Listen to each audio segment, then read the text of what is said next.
আমি চলে যাব আমাদের প্রথম অতিথির কাছে। আপনার নামটা প্লিজ একটু বলবেন, আপনি কোথা থেকে এসেছেন সেটা একটু বলবেন, তারপরে আপনার ঘটনায় যাব আমরা। ধন্যবাদ রাসেল ভাই আমাকে দ্বিতীয় বছর দেওয়ার জন্য। তো জি। আমি এখন যে ঘটনাটা বলবো হুম, সেটা হচ্ছে গিয়ে আমাদের যে কেয়ারটেকার আছে তার কাছ হুম। থেকে শোনা একটি ঘটনা। আচ্ছা।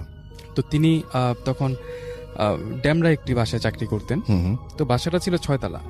আচ্ছা। তো সেই বাসায় তিনি চাকরি নেওয়ার পরে ভাড়াটিয়ার মুখে প্রায় শুনতেন যে 5 তলা সিঁড়িটার মধ্যে একটু প্রবলেম হয়, মানে মাঝে মাঝে দেখা যায় যে সেখানে কিছু একটা দাঁড়িয়ে আছে। তো এটা শোনার পর সে নিজে যেহেতু কখনো দেখেনি, তো সে এটা শুনতো।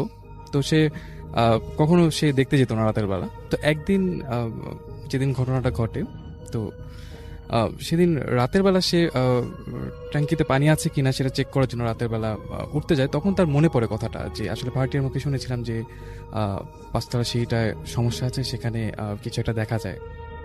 তো তিনি এটা ভাবতে ভাবতে যখন 4 তলায় উঠলেন, তখন তার কেন জানি মনে হলো যে সত্যি 5 তলা সিঁড়ির ওখানটায় কেউ একজন দাঁড়িয়ে আছে, লম্বা কিছু একটা দাঁড়িয়ে আছে। তো সে তার পকেট থেকে মোবাইলে যে ছোট ছোট টর্চটা সেটা সেখানে মারে, দেখে যে কিছুই নেই। তো সে মনের ভুল ভেবে সে ছাদে উঠে যায়। তো রাসেল ভাই, তাদের ছাদের যে দরজাটা ওঠার, তো স্টিলের দরজা এবং সেটা অনেক পুরনো দরজা হওয়ায় সেটা খোলার সময় মানে অনেক শব্দ হয়। তো তিনি যখন ট্যাঙ্কিতে পানি আছে কিনা সেটা চেক করছিলেন, তো তখন তিনি শুনতে পান যে তিনি যতটুকু দরজাটা খুলে এসেছিলেন, মানে মনে হচ্ছিল যে বাকিটাও কেউ একজন মানে খুলছে, মানে খুব বিকট শব্দ হচ্ছে। হুম, হুম। তো তিনি ভাবলেন কি যে কোনো ভাড়াটিয়া উঠলো কিনা, এত রাতের বেলা কে উঠলো। তো তিনি সেদিকে তাকিয়ে আছেন।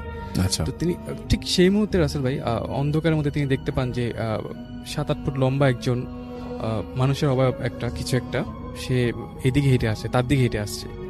তো সে ভালো করে লক্ষ্য করে রাসেল ভাই দেখতে পান যে আসলে যে জিনিসটা তার দিকে এগিয়ে আসছে সেটা আসলে সোজা হাঁটছে না, সেটা উল্টো হাঁটছে। মানে আচ্ছা। পিছন দিকে হাঁটলে আমরা যেরকম দেখা যাবে সেভাবে সেটা তার সামনে দিয়ে তাকে পাস করে চলে গিয়ে সামনে আরেকটা বাসা ছিল, সেই বাসার ছাদের উপর দিয়ে চলে গিয়ে ভ্যানিশ হয়ে যায়। হুম, হুম। তো এটা দেখে সে প্রচন্ড ভয় পেয়ে যায় এবং সে যখন নামতে যায় তখন সে 5 তলা সেই সিঁড়িটার মধ্যে সে তীব্র আতরের গন্ধ পায় এবং আতরের গন্ধ পায়। তো সে যখন তার রুমে চলে যায়, তো সে ভয়ে আর লাইট অফ করেনি, সে মশারির উপর একটা চাদর দিয়ে সে ভিতরে ভাবছিল যে কি হচ্ছে, তার ঘুম আসছিল না। তো ঠিক রাসেল ভাই, তখন তার মনে হয় যে কিছু একটা তার রুমের মধ্যে পায়চারি করছে। সেই তীব্র আতরের গন্ধটা সে আবারও পায়। তো এটা পাওয়ার পর সে প্রচন্ড ভয় পেয়েছে এবং পরদিন সকালে সে বাড়িওয়ালাকে বলে ঘটনাটা। তো বাড়িওয়ালা বলে যে এইসব কিছুই না, এটা তোমার মনের ভুল, কিছুই না, এরকম কিছুই নেই। তো রাসেল এইভাবে তার কয়েকদিন চলে যায়। হুম। এভাবে প্রতিদিনই সে এরকম একটা গন্ধ পায়, তার রুমের মধ্যে মনে হয় যে রাতের বেলা কেউ একজন হাঁটাচলা করছে উল্টো ভাবে। হুম, হুম। তো সে ভয়ে ভয়ে একদিন বলছে যে আসলে বিষয়টা কি, আমার মনের ভুল না অন্য কিছু, আমি একটু গিয়ে চেক করি। ওকে। তো সে রাসেল ভাই, সে একদিন রাতের বেলা সে আবারও সে উঠে। ওঠার পর সে যখন 4 তলায় উঠে তখন সে আবারও সে অবয়বটাকে দেখতে পায়। এবার সেটা সে দেখতে পায় যে সিঁড়ি দিয়ে উঠছে, উঠতেছে আর কি, মানে পেছন দিক দিয়ে উঠতেছে সে।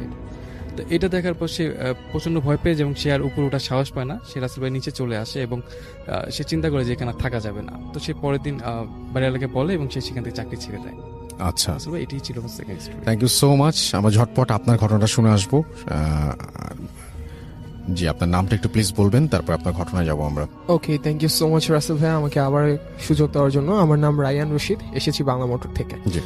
আচ্ছা, আমার যে স্টোরিটা ভাইয়া, এটা আমার হচ্ছে হুজুরের কাছ থেকে শোনা। এই স্টোরিটা হচ্ছে গুলশানের একটা বাড়ির।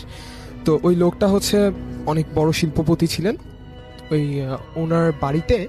আর উনি একটু হুজুর টাইপের বেশ ধরে থাকতেন, বাট হচ্ছে ভেতরে ভেতরে উনি বিভিন্ন ধরনের খারাপ কাজ, যেমন নেশা করা ইত্যাদি, সুদ খাওয়া ইত্যাদি করে থাকতেন।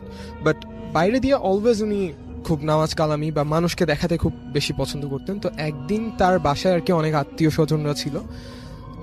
হঠাৎ করে 3 জন আর কি এসে বলছে যে আমরা খুব বিপদে আছি, আমরা আল্লাহর দিন প্রচার করার জন্য বের হয়েছিলাম, বাট আজকে রাত্রে থাকার মতো কোনো জায়গা নেই, আমরা একটু আপনার কাছে সহায়তা চাচ্ছি, শুনেছি আপনি নাকি এরকম অনেক হেল্প করেন। তো ওই লোকটা হচ্ছে আরো সুযোগ পায় যে সবাইকে দেখানোর, তো ওর আত্মীয় স্বজনদের সবার সামনে হ্যাঁ হ্যাঁ অবশ্যই আপনি আমাদের ওই রুমটাতে থাকবেন, আসেন আপনারা 3 জন আসেন বলে তাদেরকে নিয়ে যায়। তো ভাইয়া সেই 3 জন লোক আর কি বলে দেয় যে এই রাত 12টার পর থেকে আমাদেরকে আর ডাকবেন না, যে কোনো দরকার হলো আমাকে আর ডাকবেন না, বা এই রুম থেকে যদি কোনো সাউন্ডও পান কেউ কিছু ইয়ে করবেন না। তো ভাইয়া এরপরে ওদেরকে থাকতে দেওয়া হয়, পরদিন সকালবেলা ওরা চলে যায়। এরপর থেকে ভাইয়া স্টার্ট হয় মানে সবচেয়ে বড় সমস্যাগুলো, যেমন ওই রুমে মাঝে মাঝে কান্নার আওয়াজ শোনা যেত, আর অথবা ওই বাড়িটা তো একটু ডুপ্লেক্স টাইপের ছিল, তো দোতলায় হচ্ছে হয়তো বা কোনো একটা ছায়ামূর্তি দাঁড়িয়ে থাকতো, এরকম প্রায় দেখা যেত। হয় কেউ হেঁটে যাচ্ছে, কেউ কান্না করছে এই টাইপের, বা মানে আচমকা বিদ্যুৎ চলে যাচ্ছে, জেনারেটর চলছে না, এই টাইপের বিভিন্ন প্রবলেম হতো। আর ভাইয়া এই সময় আর কি আমার যে বড় হুজুর ওনাকে, আর হচ্ছে আমার যে বর্তমানে হুজুর আছেন ওনাকে ডাকা হয়। ডাকার পরে ওনারা হচ্ছে মানে আমার বড় হুজুর দেখেই আর কি ওনাকে বলেন যে আপনি তো এই টাইপের বিভিন্ন ধরনের খারাপ কাজ করে থাকেন। আর যেহেতু এই সামনে অনেক লোক ছিল, তো ওই লোকটা আমার হুজুরকে ধরে মারতে যায়। মারতে যাওয়ার পরে হুজুরটা বলে যে আচ্ছা ঠিক আছে আমি চলে যাচ্ছি, আর এই জিনিসটা যদি পরে আপনাকে কোনো ক্ষতি করে আমি এর জন্য দায়ভার না। তো হচ্ছে তখন হুজুরকে ওই লোকটা এসে আবার হচ্ছে সরি টরি বলে জড়িয়ে ধরে বলে কি ভাই আমি আপনার সাথে হচ্ছে কোথায় দেখা করব বলেন, আমি একটু দেখা করতে চাই আপনার সাথে। তো পরে সন্ধ্যাবেলা ওই হুজুরের অ্যাড্রেস নিয়ে ওই হুজুরের অফিসে আসে ওই লোকটা, এসে বলে যে হ্যাঁ ভাই আমি করি এরকম, ওই গেস্ট রুমেই আমার হচ্ছে এরকম নেশা টেশা করতাম অলওয়েজ। তো বলে যে আচ্ছা ঠিক আছে, ওই লোকটা আর কি আপনাদেরকে আপনাকে বিশেষ করে শিক্ষা দেওয়ার জন্য, আপনাকে ধ্বংস বা আপনার এই ব্যবসা পতন বিভিন্ন ধরনের ঝামেলার জন্য কিছু একটা হয়তো বা ওই বাড়িতে করেছে, আমি আজকে রাত্রে আবার আপনার বাড়িতে যাব। এরপরে ভাইয়া হুজুরের বাড়িতে যায়, যাওয়ার পরে হচ্ছে ভাইয়া 3টা তাবিজ খুঁজে পায় ওই রুমটাতে। একটা হচ্ছে বালিশের নিচে মানে বিছানার নিচে ছিল, আর একটা বাথরুমে ছিল, আর একটা হচ্ছে ওনার রুমে একটা পেন্টিং ছিল, সেই পেন্টিংটার পেছনে। এরপরে ভাইয়া হুজুর হচ্ছে ওইখানে জমজম পানি দিয়ে সামথিং কিছু একটা করে, আর হচ্ছে ভাইয়া 11টা পিন নেয় এবং 11টা হচ্ছে ভাইয়া গামছা নিয়ে ওই পুরো বাসার হচ্ছে চারদিকে মেরে দেয়, দিয়ে বলে যে এই বাসাটা খুব খারাপ একটা জিনের ওই যে ওই মানে ওই তাবিজটা ফেলানোর কারণে কোনো একটা খুব খারাপ জিন এসে আছর করেছিল, যেটার কারণে আর কি ওই লোকটার অনেক বিভিন্ন ধরনের সমস্যা হতে পারত। তো এর আরেকটা নির্দিষ্ট দিনও দিয়ে দেয় যে এই কয়েকদিনের মধ্যে আপনারা এই বাসায় থাকবেন না, এর পরে আবার আসবেন, এসে দেখবেন যে হচ্ছে মোটামুটি ইনশাল্লাহ সবকিছু ঠিকঠাক হবে। তো ভাইয়া এই কাজটা করার পরে আলহামদুলিল্লাহ সবকিছু ঠিক। Thank you so much Rasel ভাইয়া, এটাই হচ্ছে আমার একটু ছোট্ট একটা স্টোরি ছিল। আমরা চলে যাব আমাদের পরবর্তী অতিথির কাছে। আপনার নামটা প্লিজ একটু বলবেন, আপনি কোথা থেকে এসেছেন সেটা বলবেন, তারপরে আপনার ঘটনায় যাব। এখন যে ঘটনাটি আপনাদের সাথে শেয়ার করব, এই ঘটনাটি আমাদেরকে যিনি পাঠিয়েছেন তার নাম মোহাম্মদ আব্দুল্লাহ আল হাসান আল আমিন। ওনার বাড়ি ময়মনসিংহ জেলার মুক্তাগাছা উপজেলার পাড়াটঙ্গী গ্রামে। তো ঘটনাটি মূলত উনি ওনার দাদির কাছ থেকে সংগ্রহ করেছেন, তার কাছেই বিভিন্ন সময় শুনেছিলেন। ঘটনাটি ঘটেছিল 1995 কি 96 সালের দিকে। আর ঘটনাটি মূলত যার সাথে ঘটেছিল তার নাম আব্দুল বশির। আর আব্দুল বশির ওনার কাকা হন। ওনার কাকা একজন মাছ ব্যবসায়ী ছিলেন। তো একদিন ওনার কাকা নতুন বাজার নামক স্থানে মাছ বিক্রি করতে গিয়েছিলেন। তো বলে রাখা ভালো, সেইখানে একটা ছোট নদী ছিল আর কি, আর ওখানে একটা মোটা কড়ই গাছ ছিল, যেই গাছের নিচে বসে উনি মাছ বিক্রি করছিলেন। তো হঠাৎ করেই জুব্বা পরা, মাথায় পাগড়ি পরা আর মুখে পান খেতে খেতে একটা লোক এসে ওনার কাকাকে বলল, এই চ্যাংরা 5 টাকার মাছ দে। এখন একজন কাস্টমার এসে এই টাইপের কথা বললে রাগ তো করা যাবে না, উনি কিছু না বলে কিছু মাছ দিলেন। তো ওই লোকটা বলল, এই দে আর কয়েকটা দে। তো কাকা এবারও কয়েকটা দিলেন অতিরিক্ত। ওই লোকটা আবার বলল, এই দে আর কয়েকটা দে। তো কাকা আবারও দিলেন। 3 বারের মাথায় ওই পাগড়িওয়ালা আবার বলল যে এই দে আরো কয়েকটা দে। এইবার কাকার তো রাগ হয়ে গেছে যে 5 টাকার মাছ নিয়ে 2 বার সে অতিরিক্ত মাছ নিল, 3 বার যখন আবার বলেছে তখন কি রাগটা হওয়া স্বাভাবিক না? তো রাগ করে তাকে বলছেন যে ওই মিয়া, আপনি কি আমার সাথে মজা করতে আসছেন এখানে? আপনাকে যদি এইভাবে আমি মাছ দিতে থাকি আমার সব মাছ তো শেষ হয়ে যাবে, আমি অন্য লোকের কাছে মাছ বেচবো কিভাবে? 5 টাকার মাছ কিনে তো আপনি আমার সব মাছ নিয়ে যাবেন দেখতেছি। এই দেন মাছ দেন, আপনার মাছ নিতে হবে না।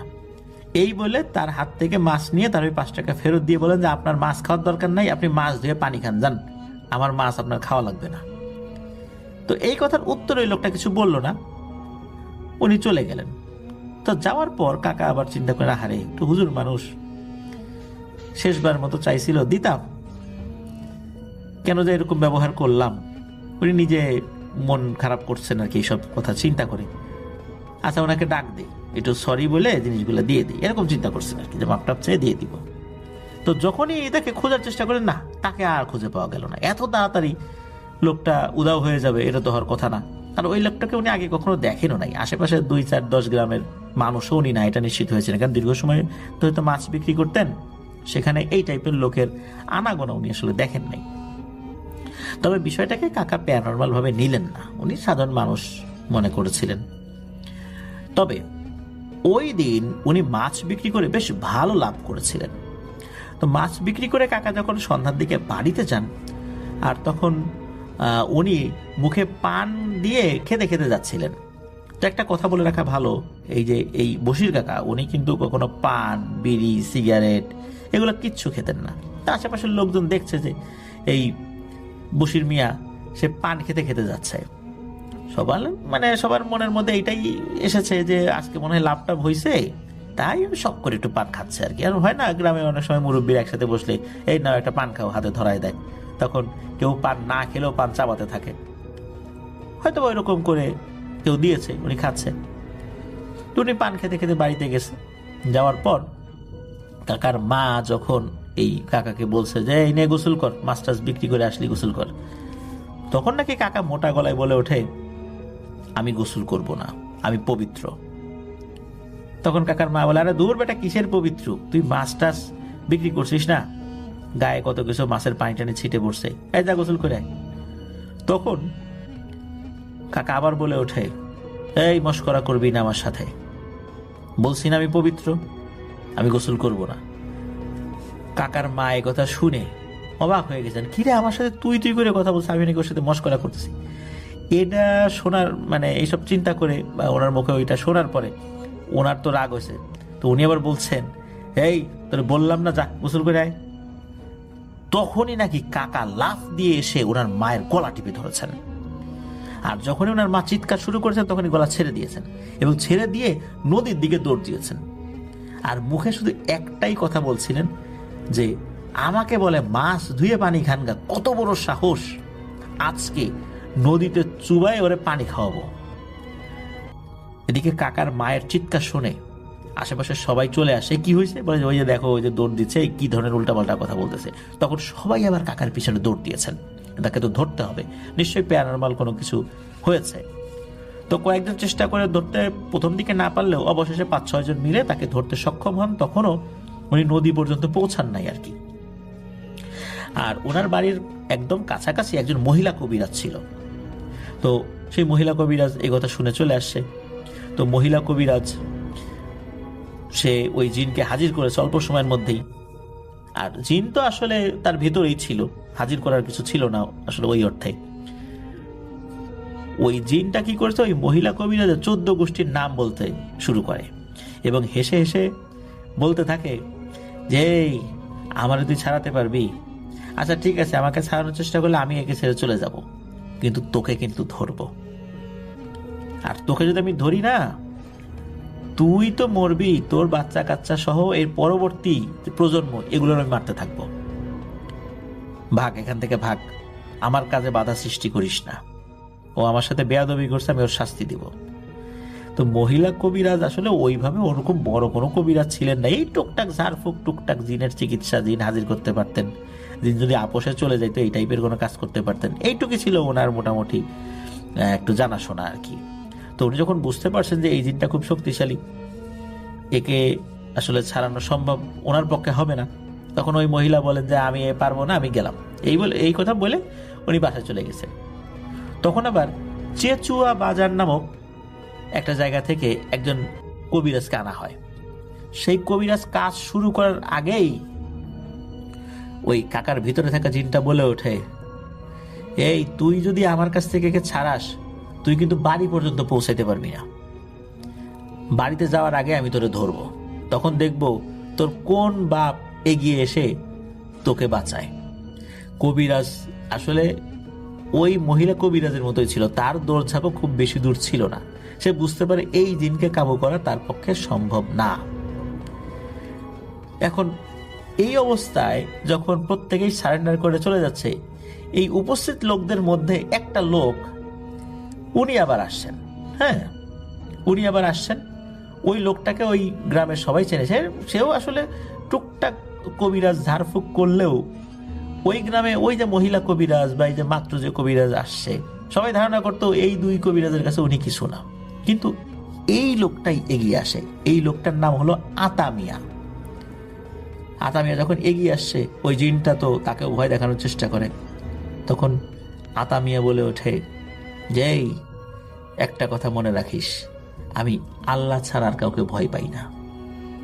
এই কথা বলার সাথে সাথে ওই আতামিয়া কি করেছেন, এক হাতে একটা হাতির দাঁত উনি নিয়েই আসছিলেন আর কি, বা শুরুর দিকে ওই মহিলা কবিরা যখন ফেল করছেন তখন হয়তো বা উনি নিয়ে আবার আসছেন এখানে, যে কোনো একটা কিছু হইতে পারে। তো উনি হাতির দাঁত আর একটা কাঁচি নিয়ে আসছিলেন। এই হাতির দাঁতের উপরে কাঁচি উনি ঘষা দিয়ে কি যেন দোয়া করেছেন। এরপরে এই যে বশির কাকা যেখানে ছিলেন আর কি, এর চারদিকে একটা গোল বৃত্ত করেছেন। এর আগেও কিন্তু অন্য কবিরাজরা বৃত্ত করেছে, কিন্তু কোনো লাভ হয়নি আর কি। তো উনি ওই বৃত্ত করে কি যেন পরে ওই মাটিতে জাস্ট খালি একটা চর মেরেছে, আর সাথে সাথে মনে হলো বশির কাকা ছটফট শুরু করে দিয়েছে, শরীর কেঁপে উঠছে। আর ওই জিনটা বলতে থাকে যে, এই আমাকে ছেড়ে দে, ছেড়ে দে, আমি আর পারছি না। তখন ওই কবিরাজ বলে যে, কেন রে, তোর বাহাদুরি কোথায় গেল? তুই একটু আগে না আরো দুইজনের সাথে কি আচরণ করলি? এখন বল তুই কে, আর এই লোকটার উপর কেন ভর করছিস? তখন ওই জিনটা বলে যে, আমার নাম সুলাইমান, আমি 200 বছর ধরে ওই করই গাছের ওইখানে আছি।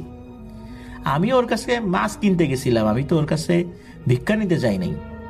সে আমাকে মাছ দিছে, এটা সত্য। আমি ওকে 2 বার চাইছি, সেটাও দিছে। আমি অপেক্ষায় ছিলাম, ও যদি 3 বারও দিত তাহলে ওর আমি একটা বড় উপকার করতাম, ওর ভালো লাগছিল। কিন্তু 3 বারের বার ও আমার সাথে যে আচরণটা করলো, এইটা তো আমি মাইনে নিতে পারি নাই। আর সে খুবই বাজে ধরনের কথা বলছে। সে বলে মাছ ধুয়ে নাকি পানি খাবো আমি, এটা তো ঠিক করে নাই। ওকে আমি পানিতে চুবায় ওকে পানি খাওয়াবো, এটা না করে আমি কোথাও যাব না। তখন কবিরাজ বুঝতে পারলেন আসলে এই যে বশির চাচা উনি আচরণটা ওরকম করেছেন, এটা সত্য। তখন আবার কবিরাজ বলেন যে, তুমি মিয়া 5 টাকা দিয়ে মাছ কেনার পর আবার তুমি 1 বার চাইছো সে দিছে, 2 বার চাইছো সে দিছে, 3 বারের বাবার চাইতে গেছো কেন? এটা কি তোমার দোষ ছিল না? আর তুমি তো স্বাভাবিক মানুষের বেশে গেছো, ও কি তোমাকে বুঝতে পারবে তুমি কে? আর তুমি ওর জায়গায় থাকলে কি করতা? 5 টাকা দিয়ে মাছ কেনার পর তুমি বারবার তাকে মাছ দিতা। তো এইভাবে তাকে যুক্তি দিয়ে বোঝানোর চেষ্টা করা হয়। তখন বলে, আচ্ছা ঠিক আছে, বুঝছি, মূলত ওর উপর আমার খুব রাগ হয়েছিল, আর যেহেতু ওরকম একটা অপমানজনক কথা বলছে, সুতরাং আমি কয়েকটা জিনিস বলবো এখন, সেগুলো আমাকে দাও। আর আমি চলে যাব এখান থেকে। চলে যাওয়ার আগে এই যে ওদের যে রান্নাঘরটা আছে না, এই রান্নাঘরটা মাটির সাথে মিশাই দিয়ে যাব, তাহলে বুঝতে পারবা যে আমি চলে যাচ্ছি। এখন কি দিতে হবে? তখন ওই জিনটা বলে, একটা কালো মোরগ দিতে হবে। তখন বলে, আচ্ছা ঠিক আছে দেবো। বলে, না দেবো না, এক্ষুনি দিতে হবে। তখন ওই সময় ওই বাড়িতে ওই যে মোরগ মুরগি পালতো আর কি, একটা মোরগ নিয়ে আসা হয়, তবে মোরগটা ওই রকম কালো ছিল না। তারপরে বলে যে, না কালো মোরগ লাগবে। তবে পাশের প্রতিবেশীর বাড়ি থেকে কালো মোরগ একটা নিয়ে আসা হয় আর কি। ওই কালো মোরগটা বশির কাকার কাছে দেওয়ার পর বশির কাকার ভেতরে থাকা ওই জিনটা নাকি এক কামড় দিয়ে ওই কালো মোরগের সমস্ত রক্ত খেয়ে ফেলে। এরপরে বশির কাকা মাটিতে ঠাস করে পড়ে যায়, আর এরপরে ওনার বাড়ির রান্নাঘরটা কোনো বাতাস ছাড়াই একদম দুমড়ে মুচড়ে ভেঙে পড়ে। তো এটাই ছিল কাকার সাথে ঘটে যাওয়া ঘটনা। এরপরে কাকার সাথে আর কোনো ধরনের কোনো ঘটনা ঘটেনি। তবে কাকার সাথে এই ধরনের ঘটনা যদিও বা ঘটে না, কিন্তু অন্য ঘটনা ঘটেছে, সেটা বলি। এই কাকার এক বন্ধুর বিয়ে, তো কাকা সহ আরো 2 বন্ধু, রফিক আর নাজমুল তাদের নাম, তো তাদেরকেও দাওয়াত দেওয়া হয়েছিল। এখন কাকার কাছে গিফট নেওয়ার মতো না কোনো টাকা ছিল না, আর তার 2 বন্ধু, তাদের অবস্থা ওরকম ভালো না। এখন একটা জায়গায় যাবে দাওয়াত খেতে, একটা গিফট তো নিয়ে যেতে হবে। এখন টাকা কিভাবে পাবে? এখন চিন্তা করেছে যে এখন তো জাম পেকেছে, একটা জাম গাছ আছে, ওই জাম গাছে অনেক জাম আছে, তো ওই জাম গাছ থেকে কিছু জাম পেরে বাজারে বিক্রি করি, কিছু টাকা পয়সা হবে, ওইটা দিয়ে দেখি কিছু কিনা টিনা যায় কিনা। তো ওই বাজারের নাম হলো নতুন বাজার, যেটা আমরা শুরুতে বলেছি। তো ওই নতুন বাজারে এক খালের পাশে একটা মোটা জাম গাছ ছিল। তো বলে রাখা ভালো যে আশেপাশে যে হিন্দু পরিবাররা ছিল, ওনাদের কেউ মারা গেলে দূর থেকে যখন লাশটা নিয়ে আসতো, তো শ্মশানে যাওয়ার আগে ওই জাম গাছের নিচে কিছুক্ষণ রাখার উদ্দেশ্য ছিল একটু জিরিয়ে নেয়া, এই, তাছাড়া আর কিছু না। তো ওনারা তো ওই জাম গাছের নিচে আসছেন, এখন জাম গাছে উঠবে কে? সবাই তো কেতা দুরস্ত হয়ে আসছেন, মানে ফিটফাট বাবু সেজে আসছেন, বিয়ে খেতে যাবেন, কিন্তু কারোর কাছে টাকা নেই। এখন এই অবস্থায় জাম গাছে উঠলে নতুন জামা কাপড় কি ঠিকঠাক থাকবে? একজন আরেকজনকে বলে তুই উঠ, ও বলে ও তুই উঠ, এইভাবে সবাই ধাক্কা ধাক্কি করতে থাকে। একটা পর্যায়ে এই কাকা বলেন যে আচ্ছা, এত কথার দরকার নাই, তোরা চুপচাপ নিচে থাক, আমি উঠি, দে আমাকে একটু ধাক্কা দে। তখন ওনাকে একটু ধাক্কা দিয়ে উপরে দিলে, মানে উপরে উঠিয়ে দিলে উনি গাছে উঠে পড়ছে। তো কাকা গাছের বেশ অনেকটাই উপরে উঠেছেন।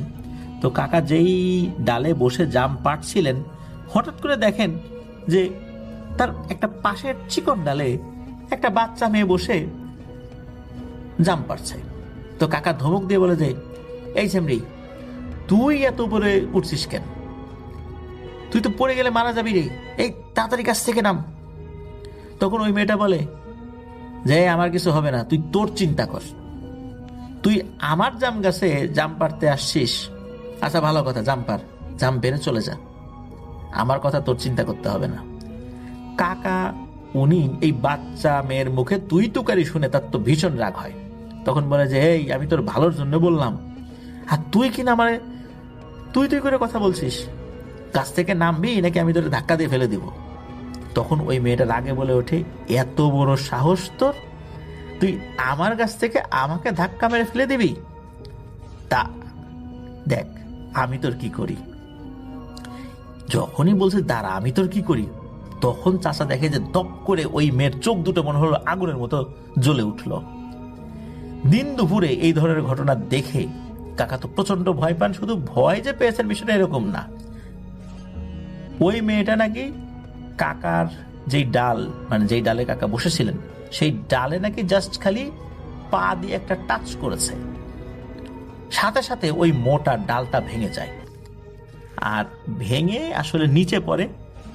তবে নিচে পড়ার আগে বিভিন্ন সময় আসলে একটা ডালের সাথে আর একটা ডালে বাড়ি খেয়েছিল। কাকাও ওই সরাসরি যে নিচে পড়েছেন তা না, আর একটা ডালের উপর পড়েছে, এইভাবে পড়তে পড়তে নিচে পড়েছেন উনি।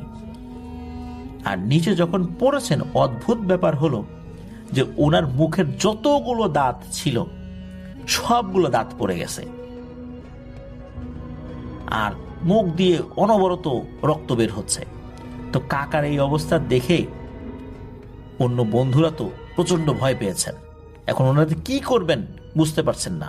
এর মধ্যে তো একজন তো দৌড় দিয়ে পালিয়ে গিয়েছেন। এখন কাকা বেশ শক্তিশালী ছিলেন, ওনার ওই আহত শরীর নিয়ে, আর যেই দাঁতগুলো উনি আশেপাশে পড়েছিল ওইগুলো কুড়িয়ে নিয়ে, সবগুলো দাঁত পকেটে নিয়ে হসপিটালের কাছে যান। হসপিটাল খুব বেশি দূরে ছিল না। হসপিটালের বারান্দায় এসে উনি বেহুশ হয়ে পড়ে যান। তো এরপর হসপিটালে যারা কর্তব্যরত চিকিৎসক ছিলেন, নার্সরা ছিলেন, তারা তাকে নিয়ে যান। দেখা গেল ওনার শরীর বিভিন্ন জায়গায় ভেঙে গিয়েছে। এরপর দীর্ঘ সময় লেগেছিল ওনার ট্রিটমেন্ট করতে, ওনার সুস্থ হতে। আর ওই দাঁতগুলো চেষ্টা করা হয়েছিল আগের জায়গাগুলোতে বসানোর জন্য। এটা কিন্তু উনি সারা জীবন বহন করে চলেছেন, এখনো চলছেন। উনি এখন আল্লাহর রহমতে জীবিত আছেন, যদিও বা সুস্থ আছেন।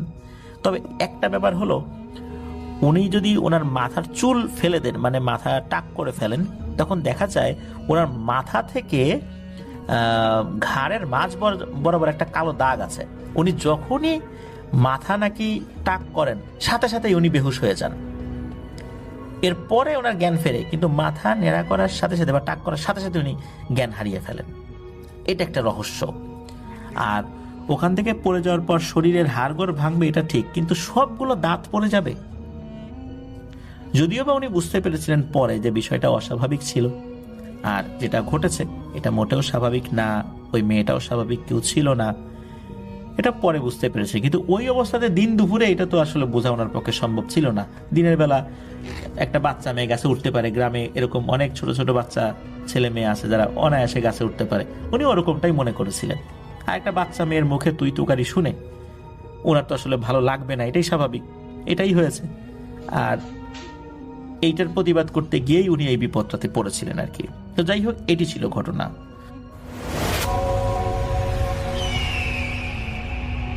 প্রিয় লিসেনার্স, এই এপিসোডে আপনারা শুনবেন গ্রামের ভয়ঙ্কর ঘটনাগুলো। এছাড়াও আরো অনেক ঘটনা শুনতে পাবেন। শুধুমাত্র বাছাইকৃত ভয়ঙ্কর ঘটনাগুলো দিয়ে সাজানো হয়েছে আজকের এপিসোড। আপনারা যারা বাছাই করা ঘটনাগুলো শুনতে চান তারা অবশ্যই এই চ্যানেলটি সাবস্ক্রাইব করে পাশে থাকুন। আর ইতিমধ্যে যারা সাবস্ক্রাইব করেছেন তাদেরকে জানাই অসংখ্য ধন্যবাদ। এই চ্যানেলে অসংখ্য ঘটনা পাবলিশ করা আছে, আপনারা চাইলে সেই ঘটনাগুলো শুনে আসতে পারেন। আমরা প্রতিদিন রাত 10টায় এই চ্যানেলে নতুন নতুন ঘটনা পাবলিশ করি। তো চলুন আজকের ভিডিওতে যে ঘটনাগুলো শেয়ার করেছি প্রথম থেকে শেষ পর্যন্ত শুনে আসি।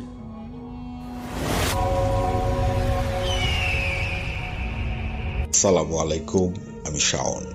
আজকে আমি আপনাদের সাথে শেয়ার করব সৌদি আরব থেকে পাঠানো আসিফ মোল্লা ভাইয়ের ঘটনা। ঘটনার সময়কাল এখন থেকে 30-35 বছর আগের, আর এই ঘটনাটি ঘটে বাংলাদেশের একটি প্রত্যন্ত গ্রামে। আমরা সেই গ্রামের নামটি উল্লেখ করব না। ঘটনাটি ঘটে সগীর নামের একজনের সাথে। সগীর খুব ছোটবেলা থেকেই এতিম হয়ে গিয়েছিল। সে বড় হয় তার চাচার পরিবারে। তার চাচাও খুব সচ্ছল ছিলেন না, তবুও সগীর তার চাচার পরিবারই ছোট থেকে বড় হয়। সগীরের বয়স যখন 25 কি 26 বছর, তখন তার চাচা তাকে বলে যে বাড়িতে তো অনেক লোকজন, তুই একটা কাজ কর। তার চাচার বাড়ি থেকে বেশ কিছু দূরে একটা জঙ্গলের মতো জায়গা ছিল। তার চাচা তাকে বলে সেই জঙ্গলের ভেতর কিছু জায়গা সাফ করে সেখানে বাড়ি তুলে থাকতে। সগীরও খুব খুশি হয়ে যায়। সগীর সেই জঙ্গলের মতো জায়গাটা নিজেই পরিষ্কার করে এবং সেখানে একটা মাটির ঘর তৈরি করে। আমরা যদি সগীরের সেই মাটির ঘরের বর্ণনা আপনাদের দেই, সেটা অনেকটা এরকম হবে।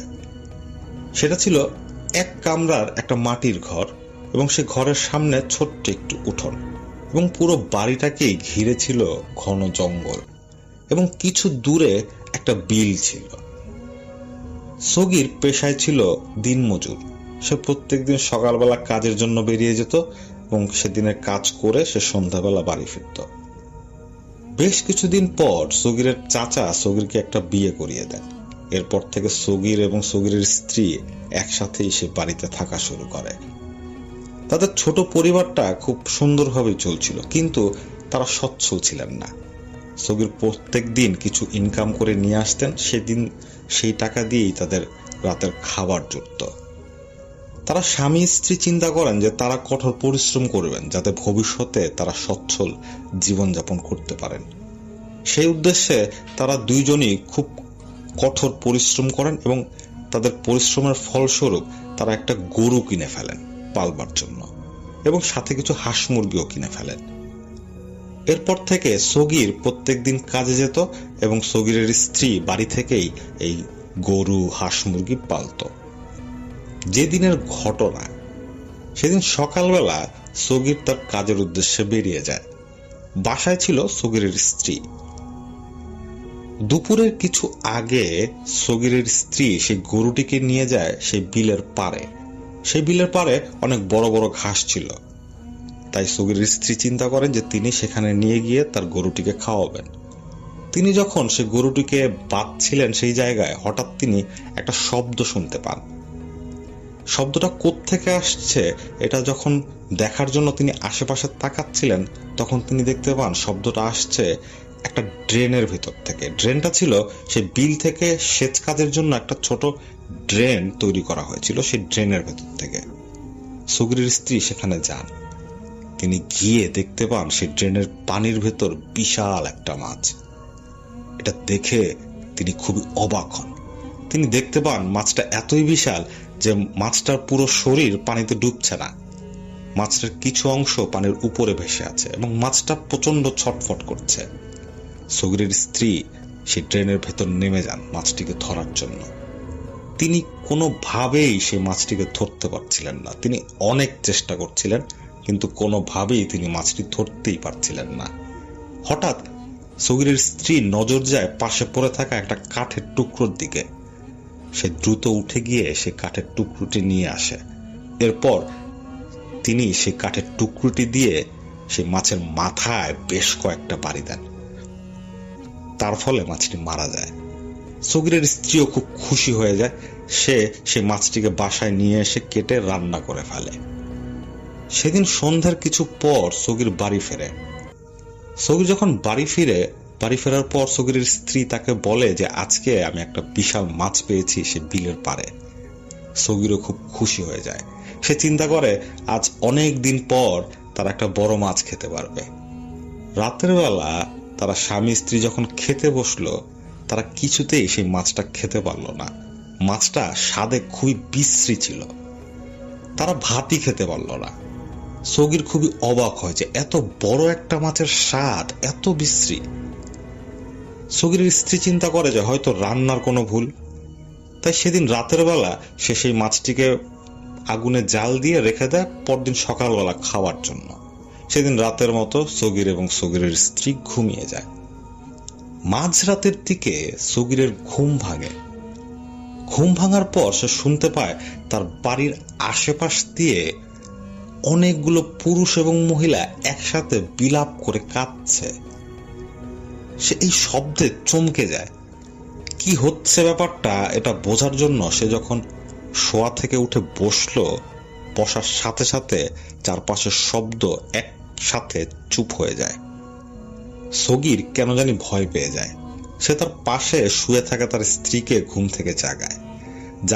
জাগাবার পর তিনি তার স্ত্রীকে জিজ্ঞেস করেন যে সে কোনো কান্নার শব্দ শুনছে কিনা, কিন্তু তার স্ত্রী তাকে বলেন যে তিনি কোনো কান্নার শব্দ শুনতে পাচ্ছেন না। সগির বলেন যে আমি একটু আগে বেশ কিছু মানুষের কান্নার শব্দ শুনলাম, কিন্তু এখন শুনতে পাচ্ছি না। সগিরের মনে আরেকটা ধারণা চলে আসে, সেটা হচ্ছে তার চাচার বাড়ি এখান থেকে বেশি দূরে না। এত রাতের বেলা হয়তো তার চাচার বাড়িতে কোনো সমস্যা হয়েছে এবং এজন্য তার চাচার বাড়ি থেকে সেই বিলাপের শব্দ তার বাড়িতে চলে এসেছে গভীর রাত হওয়ার কারণে। তিনি চিন্তা করেন তিনি তার চাচার বাড়ির উদ্দেশ্যে যাবেন। তার স্ত্রী তাকে অনেক বারণ করেন, কিন্তু তিনি কোনোভাবেই রাজি হচ্ছিলেন না। তিনি উল্টা তার স্ত্রীকে বলছেন যে তুমিও চলো আমার সাথে। এরপর সগির এবং সগিরের স্ত্রী তার বাড়ির দরজা খুলে যখন বের হলেন উঠোনে, তারা দেখতে পান তাদের পুরো উঠোন জুড়ে অর্থাৎ সেই জঙ্গলের ভেতর দিয়ে অনেকগুলো চোখ তাদের দিকে তাকিয়ে আছে। এটা দেখার পর তাদের দুইজনের প্রত্যেকটা লোম দাঁড়িয়ে যায় এবং সেই সব চোখগুলোর পাশ থেকে এক ধরনের গর্জন তারা শুনতে পায়। মনে হচ্ছে কেউ রাগে গড়গড় করছে। তারা দ্রুত ভয় পেয়ে ঘরের ভেতর ঢুকে যায়। সগিরের স্ত্রী বলে ওগুলো হয়তো শেয়াল, আপনি হয়তো শেয়ালের কান্না শুনছেন। এটা বলার পর সগির বলে যে না, শেয়ালের কান্না হতেই পারে না, আমি শেয়ালের কান্না চিনি, এটা মানুষের কান্না ছিল। এরপর কোনোভাবে সগিরের স্ত্রী সেদিন রাতে সগিরকে বুঝিয়ে ঘুম পাড়িয়ে দেন। কিছুক্ষণ পর তাদের ঘুম আবার ভাঙে। এবার তারা দুইজনই শুনতে পাচ্ছেন এবং দেখতে পাচ্ছেন যে তাদের ঘরের বাইরে প্রচন্ড ঝড় হচ্ছে। তাদের ঘরের চাল হয়তো উড়ে যাবে। তারা সারা রাত ভয়ে জেগেছিলেন। ঠিক ভোরের কিছুক্ষণ আগে সেই ঝড়টা থেমে যায়। সগির দরজা খুলে ঘর থেকে বের হয়। বের হওয়ার পর সে ঝড়ের কোনো চিহ্নই খুঁজে পেল না তার বাড়ির চারপাশে।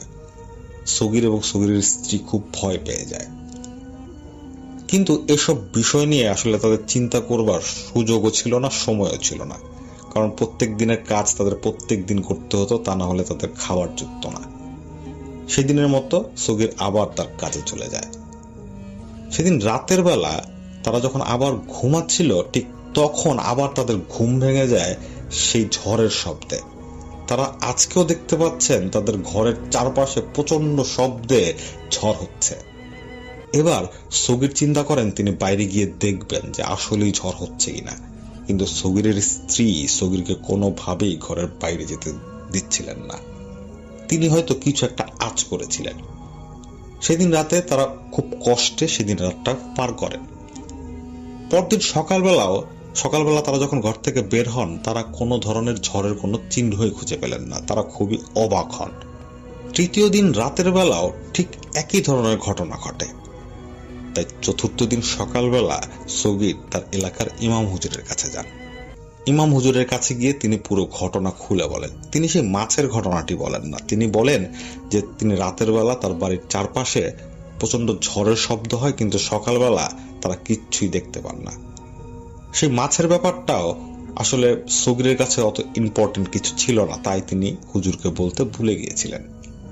এটা শোনার পর হুজুর বলেন যে হয়তো তুমি যে জায়গাটা সাফ করে বাড়ি তৈরি করেছো, সে জায়গাটা হয়তো জিনের চলাচলের রাস্তা ছিল। তাই তুমি যেহেতু ঘর তৈরি করেছো, তাই তাদের চলাফেরায় বিঘ্ন ঘটেছে, তাই হয়তো তারা তোমাদের কষ্ট দিচ্ছে। হুজুর বলেন যে তিনি আজকে গিয়ে সেই ঘরটা বেঁধে দিয়ে আসবেন। এরপর সেই হুজুর সেদিন সন্ধ্যাবেলা সগীরের বাড়ি যান। এরপর তিনি সেই ঘরটা বন্ধ করে দিয়ে আসেন। এরপর আসলে আর কোনো সমস্যা সগীর বা সগীরের স্ত্রীর সাথে হয়নি। এরপর বেশ কয়েক মাস কেটে যায়। সমস্যা শুরু হয় তখন যখন সগীরের স্ত্রী অন্তঃসত্ত্বা হয়ে পড়ে। সগীরের স্ত্রী যখন অন্তঃসত্ত্বা হয়ে পড়ে তখন তিনি প্রচন্ড খারাপ স্বপ্ন দেখতেন।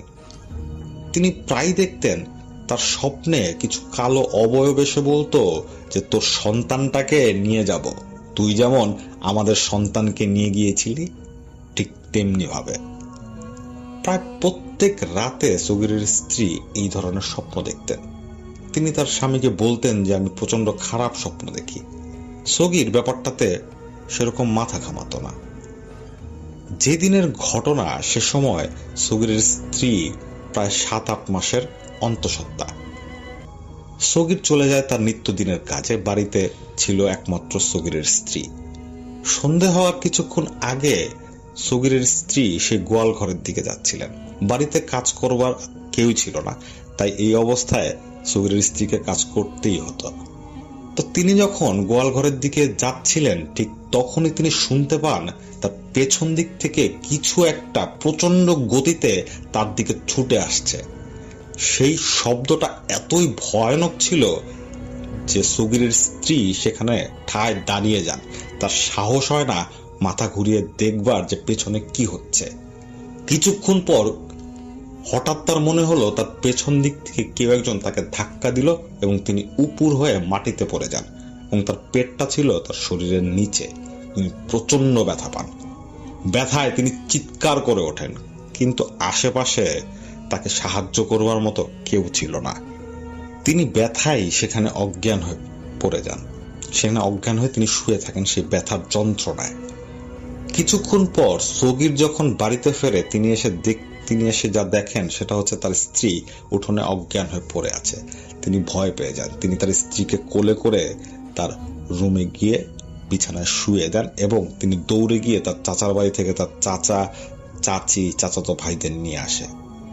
তারা আসার পর কিছুক্ষণ সেবা শুশ্রূষা করার পর সগীরের স্ত্রীর জ্ঞান ফেরে। তিনি প্রচন্ড ব্যথায় কাতরাচ্ছিলেন এবং তিনি বলছিলেন তার পেটে প্রচন্ড ব্যথা। সে সময় সেই গ্রাম থেকে হাসপাতাল অনেক দূরে ছিল, তাই এলাকার এক কবিরাজকে তারা ধরে নিয়ে আসেন। সে কবিরাজ বিভিন্ন বনজ গাছপালা দিয়ে চিকিৎসা করত। সেই কবিরাজ এসে ওষুধ দেওয়ার পর সগীরের স্ত্রীর ব্যথা কিছুটা কমে, কিন্তু তার ব্লিডিং শুরু হয়ে যায়, প্রচন্ড রক্তপাত শুরু হয়। এক পর্যায়ে সেই রাতে সগীরের স্ত্রী একটা মৃত বাচ্চা প্রসব করেন। এটাতে সগীরের স্ত্রী এবং সগীরের খুবই মন খারাপ হয়। তাদের প্রথম জীবনের প্রথম সন্তান, তাদের কষ্ট হওয়াটাই স্বাভাবিক। এরপরও জীবন থেমে থাকে না, জীবন তার নিজস্ব গতিতে এগিয়ে যায় এবং তারা যেহেতু দরিদ্র ছিল তাই তাদের আসলে এসব বিষয় তাদের মাথায় বেশি দিন থাকে না। তাদের প্রতিনিয়ত সামনের সংগ্রামের প্রস্তুতি নিতে হয়। তাই কিছুদিন তাদের এই শোক থাকবার পর তারা আবার তাদের জীবন নতুন ভাবে শুরু করেন। এরপর 1 বছর তাদের সাথে আর কোনো সমস্যা হয়নি। 1 বছর পর তাদের সাথে সমস্যা আবার শুরু হয় যখন সগিরের স্ত্রী আবার অন্তঃসত্ত্বা হয়ে পড়ে। এবার তিনি স্বপ্নে শুনছেন কিছু লোকজন তাকে এসে বলছে যে তোর আগের সন্তানটা যেভাবে নিয়েছি এটাও নিব, তোর সামনে যতগুলো সন্তান হবে সবগুলোকে মারবো, তোকে আর তোর স্বামীকে নির্বংশ করে ছাড়ব। তিনি এই স্বপ্ন দেখতেন এবং বিকট চিৎকার করতেন। সগির এই কথা শুনে খুবই দিশেহারা হয়ে যেতেন। তিনি বিভিন্ন হুজুর নিয়ে আসতেন, কিন্তু কেউই আসলে কোনো প্রতিকার দিতে পারত না। এভাবেই চলছিল তাদের জীবন। তার স্ত্রী যখন এবারও 6 থেকে 7 মাসের অন্তঃসত্ত্বা, তখন একটা ঘটনা ঘটে যায়। সগিরের স্ত্রী এবার খুব সাবধানে ছিলেন, কিন্তু এবার যখন তিনি তার কলপারে যান পানি তুলবার জন্য, ঠিক তখনই তিনি সেখানে হোঁচট খেয়ে পড়ে যান এবং ব্যথা পান। ব্যথাটা ততটা তীব্র ছিল না, কিন্তু তিনি ব্যথা পেয়েছিলেন। তিনি তার বাসায় চলে আসেন সেদিনের মতো। এরপর তিনি একটা বিষয় লক্ষ্য করেন, সেটা হচ্ছে গর্ভবতী মায়েরা তাদের পেটে থাকা বাচ্চার নড়াচড়া বুঝতে পারেন, কিন্তু সগিরের স্ত্রী সেদিন তার বাচ্চার কোন নড়াচড়া বুঝতে পারছিলেন না। তার মনে একটা শঙ্কা দানা বেঁধে ওঠে। তিনি চিন্তা করতে থাকেন তার এই সন্তানটা কি মারা গেল, কারণ তিনি তার সন্তানের কোনো নড়াচড়াই বুঝতে পারছিলেন না। তিনি সগিরকে এই কথা বলেন। সগিরও খুব চিন্তিত হয়ে যায়। তিনি খুব কষ্ট করে এক ডাক্তারের কাছে তাকে নিয়ে যান। সেই ডাক্তার সব পরীক্ষা নিরীক্ষা করে বলেন যে তার এই সন্তানটিও গর্ভেই মারা গেছে। এটাতে সগির এবং সগিরের স্ত্রী খুব ভেঙে পড়ে। তারা কি করবে বা কিভাবে তাদের জীবন সামনে এগিয়ে নিয়ে যাবে তারা আসলে বুঝতে পারে না। এরপর আবার তারা তাদের বাড়িতে চলে আসে, কিন্তু সেই বাড়িতে সগিরের স্ত্রীর মন ঠিক ছিল না। তাই সগির তার স্ত্রীকে তার বাবার বাসায় দিয়ে আসে। সেখানেই থাকা শুরু করে সগিরের স্ত্রী। সগিরের স্ত্রী তার মা বাবাকে এই ঘটনাগুলো বলে, পুরো ঘটনাগুলোই বলে। বলার পর সগিরের স্ত্রীর বাবা অর্থাৎ সগিরের শ্বশুর তার মেয়েকে নিয়ে কবিরাজের কাছে যান। সেই কবিরাজ তার মেয়েকে অর্থাৎ সগিরের স্ত্রীকে দেখবার পর তিনি তাকে কিছু তাবিজ দেন। সেই তাবিজ নিয়ে তিনি বাসায় চলে আসেন। তাদের সাথে আর কোনো সমস্যা হচ্ছিল না। তাই এক পর্যায়ে সগিরের স্ত্রী আবার চলে আসেন তার স্বামীর কাছে। তারা আবার একসাথে তাদের এই ছোট্ট সংসারটাকে গুছিয়ে নেওয়া শুরু করেন। সবকিছু ঠিকঠাক ভাবে চলছিলই। তাদের মনে যে ব্যথা ছিল তা আস্তে আস্তে ঠিক হয়ে যাচ্ছিল।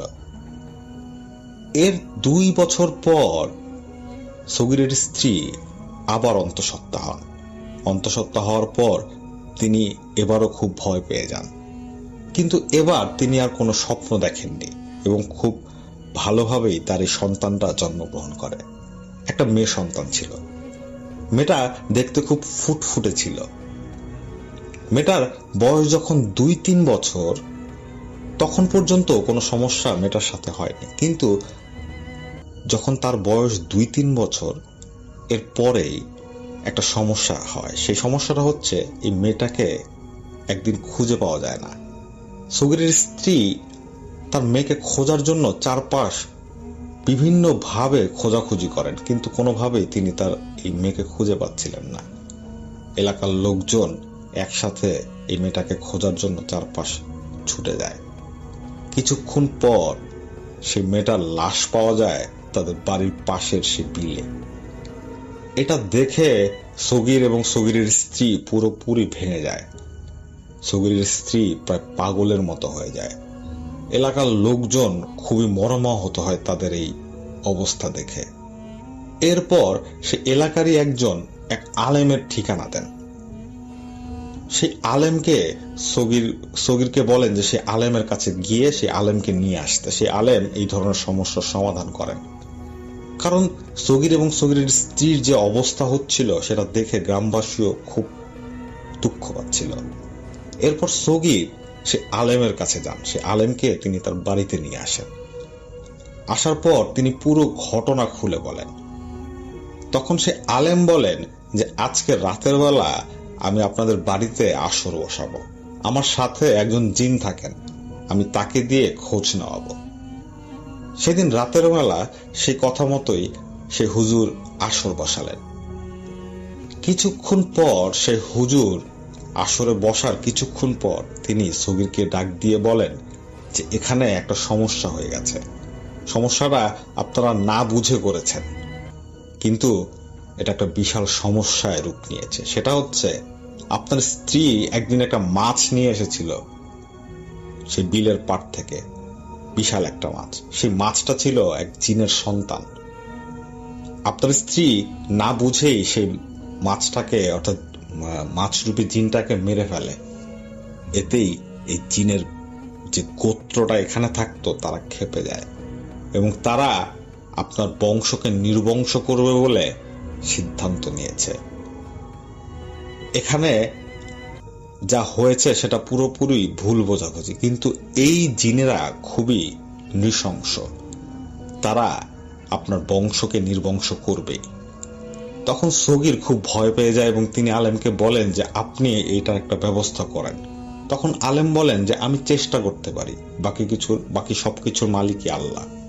এরপর সে আলেম একটা রিচুয়াল করেন। সেই রিচুয়ালের মাধ্যমে তিনি সেই জিনদের সর্দারকে হাজির করতে পারেন। সেই সর্দারকে তিনি যখন হাজির করেন তার সাথে হুজুরের অনেক বাকবিতণ্ডা হয়। সেই সর্দার কোনোভাবেই রাজি হচ্ছিল না সগীর এবং সগীর স্ত্রীকে ক্ষমা করতে। তাদের কথা ছিল তাদের সন্তানের বিনিময়ে তারা সগীর এবং সগীরের স্ত্রীর যত সন্তান হবে সবগুলো তারা মারবে, সগীরের কোনো সন্তান তারা হতে দেবে না। এরপর সেই হুজুর তাদের বিভিন্নভাবে বোঝান যে এখানে আসলে তারা বুঝে তো কোনো কিছু করেনি, এটা একটা ভুলের কারণে হয়ে গেছে এবং তারা তাদের পাপের এই প্রায়শ্চিত্ত কিন্তু করেছে। তাদের 3টা সন্তান মারা গেছে, আর কত কষ্ট আপনি তাদের দিবেন, অনেক তো হলো। এরপর বিভিন্ন কথাবার্তার পর এক পর্যায়ে সেই জিনেরা একটা শর্তে রাজি হয়। তারা বলে যে এই সগীরের একটা গরু আছে, সেই গরুটা তাদের দিয়ে দিতে হবে। তখন সে হুজুর বলেন যে এরা হতদরিদ্র, এরা দিন আনে দিন খায়, এই গরুটিও যদি তোমাদের দিয়ে দেয় তাহলে এরা বাঁচবে কিভাবে, এদের এত বড় ক্ষতি তুমি করো না। তখন সেই জিনেরা 2টা মোরগে রাজি হয়। তারা বলে যে 2টা মোরগ তাদের দিতে, সেক্ষেত্রে তারা আর কোনো ধরনের সমস্যা তাদের সাথে করবে না। এরপর তারা সগীর এবং সগীরের স্ত্রী এবং সে হুজুর সহ তারা 2টা মোরগ জোগাড় করেন এবং আরো কিছু উপহার সামগ্রী ছিল তাদের উদ্দেশ্যে। এরপর আর কোনো সমস্যা সেই জিনেরা তাদের সাথে করেনি। এটাই ছিল আসিফ মোল্লা ভাইয়ের পাঠানো ঘটনা। আশা করি এই ঘটনাটি আপনাদের ভালো লাগবে। সবাই ভালো থাকবেন। আসসালামু আলাইকুম। আমরা চলে যাব আমাদের পরবর্তী অতিথির কাছে। আপনার নামটা প্লিজ একটু বলবেন, আপনি কোথা থেকে এসেছেন সেটা বলবেন, তারপরে আপনার ঘটনায় যাব। এখন যে ঘটনাটি আপনাদের সাথে শেয়ার করব, এই ঘটনাটি আমাদেরকে যিনি পাঠিয়েছেন তার নাম আরিয়ান তারেক। ওনার বাড়ি সিলেট জেলার গোয়াইনঘাট উপজেলার জাফলং ইউনিয়নের সারিঘাট গ্রামে। তো চলুন ঘটনায় চলে যাই। তো ঘটনা যেটা বলবো, এই ঘটনা 2টো পার্ট রয়েছে। প্রথম পার্ট, এই পার্টে যেই ঘটনাটি ঘটেছে সেটা এই আরিয়ান তারেক ভাইয়ের আব্বুর সাথেই ঘটে যাওয়া ঘটনা। তো চলুন মূল ঘটনায় চলে যাই। যেই জায়গাতে ঘটনাটা ঘটেছিল সেটা হচ্ছে এই সিলেটের জৈন্তাপুর উপজেলার উজানিনগর এলাকায়। আমরা যারা ওই অঞ্চলে মাঝে মাঝে বেড়াতে গিয়েছি, বিশেষ করে জাফলং, এটা তো আমরা চিনি, ওই জাফলংয়েই এই আরিয়ান তারেক ভাইদের বাড়ি। তো 2016 সালের আগস্টের কোনো একটা রাতে ওনারা প্রতিদিনের মতো ঘুমিয়েছেন। তো বলে রাখা ভালো যে এই তারেক ভাইদের পরিবারে ওনার আব্বু আম্মু, উনি আর ওনার 2টো ছোট বোন রয়েছে। তো রাতের বেলা হঠাৎ ওনার আব্বুর ডাকে ওনার এবং ওনার আম্মুর ঘুম ভেঙে যায়। তাড়াতাড়ি করে দরজা খুলতে না খুলতে ওনার আব্বু হুমড়ি খেয়ে ঘরের মধ্যে পড়ে যান। মানে দরজার উপরে উনি শরীরের ভর দিয়েছিলেন যে কখন দরজা খোলা হবে সাথে সাথে উনি ঘরে ঢুকবেন, এমন একটা অবস্থা। বুঝাই গেল যে উনি খুব আতঙ্কিত হয়ে আছেন। প্রথম দিকে চিন্তা করেছিলেন যে পথে ঘাটে কোনো বিপদ আপদ হয়েছে কিনা, কোনো সন্ত্রাসী ধরেছে কিনা, কেউ হামলা করেছে কিনা, কিন্তু না, ওনার চোখে মুখে যেরকম ভয় ছিল তাতে বোঝা গেল যে উনি ভয়ঙ্কর কোনো ঘটনার মুখোমুখি হয়েছেন এবং সেটা কোনো প্যারানর্মাল ঘটনা। তো উনি একটু স্বাভাবিক হওয়ার পর মূলত পরিবারের সদস্যদেরকে এই ঘটনাটা খুলে বলেন। তো উনি বলেন যে উনি বাসায় আসার জন্য যখন রওনা দিয়েছিলেন, তো ওখানে একটা রাস্তা রয়েছে, এটাকে মসজিদ রাস্তা বলে আর কি, তো ওই জায়গাটাতে রয়েছিলেন আর কি। আর এই যে তারেক ভাইদের বাসার সামনে একটা মসজিদ রয়েছে, আর তার বিপরীত দিকে আর একটা রাস্তা রয়েছে, ওই রাস্তা দিয়ে গেলে সামনে একটা মাজার রয়েছে। এই মাজারের সাথে অনেক ঘটনা জড়িত রয়েছে আর কি। অনেকেই নাকি এই মাজারকে গরম মাজার নামে ডেকে থাকে, মানে গরম মাজার, হট মাজার যদি আমরা বলি, মানে হট মানে গরম, ওই গরম আর কি। রাতের বেলা নাকি এখানে অদ্ভুত সুরতের কিছু মানুষদেরকে দেখা যায়, মানে মানুষের অবয়বে দেখা যায় আর কি। এই ধরনের ঘটনার সাক্ষী অনেকেই নাকি ওই এলাকায় রয়েছেন। আর ওখানে হাজার হাজার বা এরকম অসংখ্য কবর রয়েছে বলে অনেকে বিশ্বাস করেন, এবং এই কবরগুলো আসলে কাদের কবর এই বিষয়ে নাকি কোনো তথ্য কারো কাছে নেই। রাতের বেলা হোক আর দিনের বেলাতেই হোক, ওই জায়গাগুলোতে খুব একটা মানুষজন আসা যাওয়া করতে চায় না। এখন উনি রাতের বেলা যখন ওই রাস্তা দিয়ে আসছেন, রাত আনুমানিক তখন 3টা বাজে, ওই রাস্তা দিয়ে উনি আসছেন। তবে উনি ওই মসজিদ রাস্তা দিয়ে আসছেন, ওই মাজারের ওই রাস্তা দিয়ে যাচ্ছিলেন না, কিন্তু মসজিদ রাস্তায় ছিলেন তখন উনি হঠাৎ করে দেখেন ওই চিপা একটা রাস্তা, ওই রাস্তায় 3 লাইন ধরে, মানে ওই রাস্তায় 3টা লাইন রয়েছে, হাজার হাজার মানুষ এই আরিয়ান ভাইয়ের বাবার দিকেই আসছে। প্রত্যেকের পরনে সাদা জোব্বা টাইপের কাপড়, আর একদম সামনের দিকে একজন ব্যক্তি রয়েছেন, তার দাড়িগুলো এত বড় যে একদম কোমর পর্যন্ত নেমে গেছে আর কি। অন্যান্যদেরও দাড়ি আছে, তবে সেটা অত বড় না। তো আস্তে আস্তে তারা এগিয়ে আসছে। তবে এইখানে যে আরিয়ান ভাইয়ের বাবা দাঁড়িয়ে আছেন বা স্তম্ভিত হয়ে দাঁড়িয়ে আছেন, এই বিষয়ে কারো কোনো ভ্রুক্ষেপ নেই। তবে শুরুর দিকে আরিয়ান ভাইয়ের বাবা এটাকে অস্বাভাবিক কিছু মনে করেন নাই। যখন ওই 3টা লাইন আস্তে আস্তে হাঁটতে হাঁটতে ওনার কাছে চলে আসলো, তখন উনি সালাম দিলেন তাদেরকে, কিন্তু ওই সালামের কোনো উত্তর উনি শোনেন নাই। মনে হলো যে ওনারা এটা শোনেনই নেই। তারা তাদের মতো করে হাঁটা শুরু করলো, মানে যেই গতিতে হাঁটছিল সেই গতি কিন্তু কমে নাই, ওরা তাদের মতো করে মানে ওইভাবেই হেঁটে যাচ্ছে। আর রাস্তাটা তো চাপা ছিল যে এই 3টা লাইন যে হেঁটে যাচ্ছে, ওনার আসলে এটা ক্রস করে যে উনি উল্টো দিকে হেঁটে চলে যাবেন এরকম উপায় ছিল না। তো উনি কি করছে, একদম রাস্তার পাশে দাঁড়িয়েছেন আর কি, মানে যতটুকু সরা যায়। ওই রাস্তার পাশে একটা দেয়াল ছিল, ওই দেয়াল ঘেঁষে উনি দাঁড়িয়েছেন, এরপরে আর আসলে সরার সুযোগ নেই। এতগুলো মানুষ পার হতে হতে নাকি 25 থেকে 30 মিনিটের মতো লেগেছে। এর ভিতরে কিন্তু উনি আবার ক্রস করে উল্টা দিকে যাওয়ার সুযোগও পান নাই। আর এই যে এতগুলো মানুষ তাদের মতো করে হেঁটে হেঁটে যাচ্ছে, কেউ তার দিকে একবারের জন্য তাকায় নাই। যখন সবাই অতিক্রান্ত হয়ে চলে গেল, তখন উনি কি করেছেন, ওনার পথে হাঁটা দিয়েছেন। হঠাৎ করে একসাথে মনে হলো হাজার হাজার শেয়াল ডাকাডাকি শুরু করেছে। এমনিতেই তো শেয়াল যখন ডাক দেয়, ওই সাইড টাইড দিয়ে অন্য শেয়াল থাকলেও তারাও ডেকে ওঠে, তখন বোঝা যায় যে কতগুলো শেয়াল, 5টা 7টা 10টা, কিন্তু হাজার হাজার শেয়াল একসাথে ডেকে উঠলে সেটা খুব ভয়ঙ্কর শোনায়।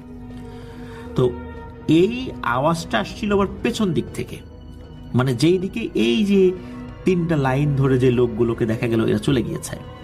তো উনি এই শেয়ালগুলোর ডাক দেখার জন্য, মানে কোন দিক থেকে আসছে উৎস দেখার জন্য পেছন দিকে তাকাবেন, হঠাৎ করে ওনার কানের কাছে কেউ ফিস ফিস করে বলে ওঠে, খবরদার পেছনে তাকাস না। জাস্ট একবারই বলেছেন। এরপর উনি কি করেছেন, উনি ওনার বাড়ির দিকে দিয়েছেন দৌড়, আর দৌড়ে এই যে দরজার সামনে এসে ধপাস করে পড়ার মতো অবস্থা আর কি। তো এই ঘটনাটাই খুলে বলেন। আসলে ওই যে যারা 3টা লাইনে যাচ্ছিলেন তারা কারা ছিলেন, এত শিয়ালগুলোই বা কোত্থেকে আসলো। পরবর্তীতে একজন ইমাম সাহেবের সাথে কথা বললে উনি জানান যে এই যে তারেক ভাইয়ের আব্বু যাদেরকে দেখেছেন এরা সবাই একটা গোত্রে বসবাস করা সবাই ভালো জিন আর কি। ওনারা মূলত রাতের বেলা ওই মাজারের ওই সাইডটাতে প্রায়শই যান, তবে মানুষজন তাদেরকে দেখে না। কখনো কখনো কেউ যদি দেখেও ফেলে তাহলে ওনারা কারো ক্ষতি করেন না, আর কেউ ইচ্ছাকৃতভাবে যদি তাদেরকে বিরক্ত করার চেষ্টা করে তাহলে হয়তোবা তারা চিন্তা ভাবনা করে যে একে ভয়টয় দেখাবো কিনা। আর ওই দিন তাদের একটা বিশেষ একটা প্রার্থনা ছিল বা এরকম কিছু একটা ছিল। ওই দিন তাদের সকলের সামনে তাদের সর্দার ছিল যার দাড়ি অনেক বড়। আর যখন এই তারেক ভাইয়ের বাবা সালাম দিয়েছিলেন, সালাম দেওয়ার পর ওরা তো ওনাদের মতো করে চলে যাচ্ছেন, আর যখন উনি দেয়াল ঘেঁষে দাঁড়িয়েই আছেন তখন কেউ কেউ নাকি ওই সর্দারের কাছে বলেছিল যে সর্দার এই তো এইভাবে দাঁড়িয়ে আছে, আমাদের অসুবিধা হচ্ছে। তখন সর্দার বলেছে খবরদার, ওর মতো দাঁড়িয়ে থাক, তোমরা তোমাদের মতো হাঁটো, ওকে কিচ্ছু বলবা না। এই কারণেই নাকি অন্যান্য জিন যারা আছে, যারা ওই 3 লাইনের যারা সিকিউরিটির দায়িত্বে ছিল, তারা কেউই তারেক ভাইয়ের বাবাকে কিচ্ছু বলেনি। তবে যদি ওইখানে উনি তাদেরকে কোনো ধরনের বিরক্তির কোনো একটা ঘটনা ঘটাতো, যেমন বারবার তাদের সাথে কথা বলার চেষ্টা করত, বিরক্ত করত, তাহলে নাকি তার ক্ষতি হতো। তা আল্লাহর রহমতে ওনার এটা নিয়ে কোনো সমস্যা না হলেও ওই যে ভয়টা পেয়েছিলেন, এই ভয়ের কারণে ওনার 2 দিন হালকা জ্বর ছিল, এরপরে ওনার ঠিক হয়ে যায়, আর কোনো সমস্যা আল্লাহর রহমতে ওনার হয়নি। তো এটা তো ছিল 2016 সালের ঘটনা। তো এবার আসি বেশ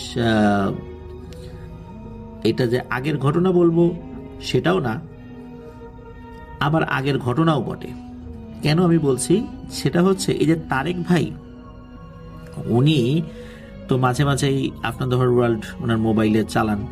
তো একদিন ওনার বাবা দেখছেন যে উনি কিছু একটা শুনছেন, তো যখন জিজ্ঞেস করেন যে কি শুনছো, তখন উনি বলেন যে এই আপনাদের ওয়ার্ল্ডে ভয়ের ঘটনাগুলো প্রচারিত হয়। তখন উনি নিজের থেকে একটি ঘটনা শেয়ার করেছিলেন যে আমার সাথে আর একটা ঘটনা আছে। তো সেই ঘটনাটি তারেক ভাই আমাদের সাথে শেয়ার করেছেন। এবারের পর্বে সেই ঘটনাটি আপনাদের সামনে উপস্থাপন করব। ওনার বাবার নাম হচ্ছে হেলাল। এই যে তারেক ভাইয়ের বাবার নাম হেলাল, প্রথম অংশে যার ঘটনা বললাম আর কি।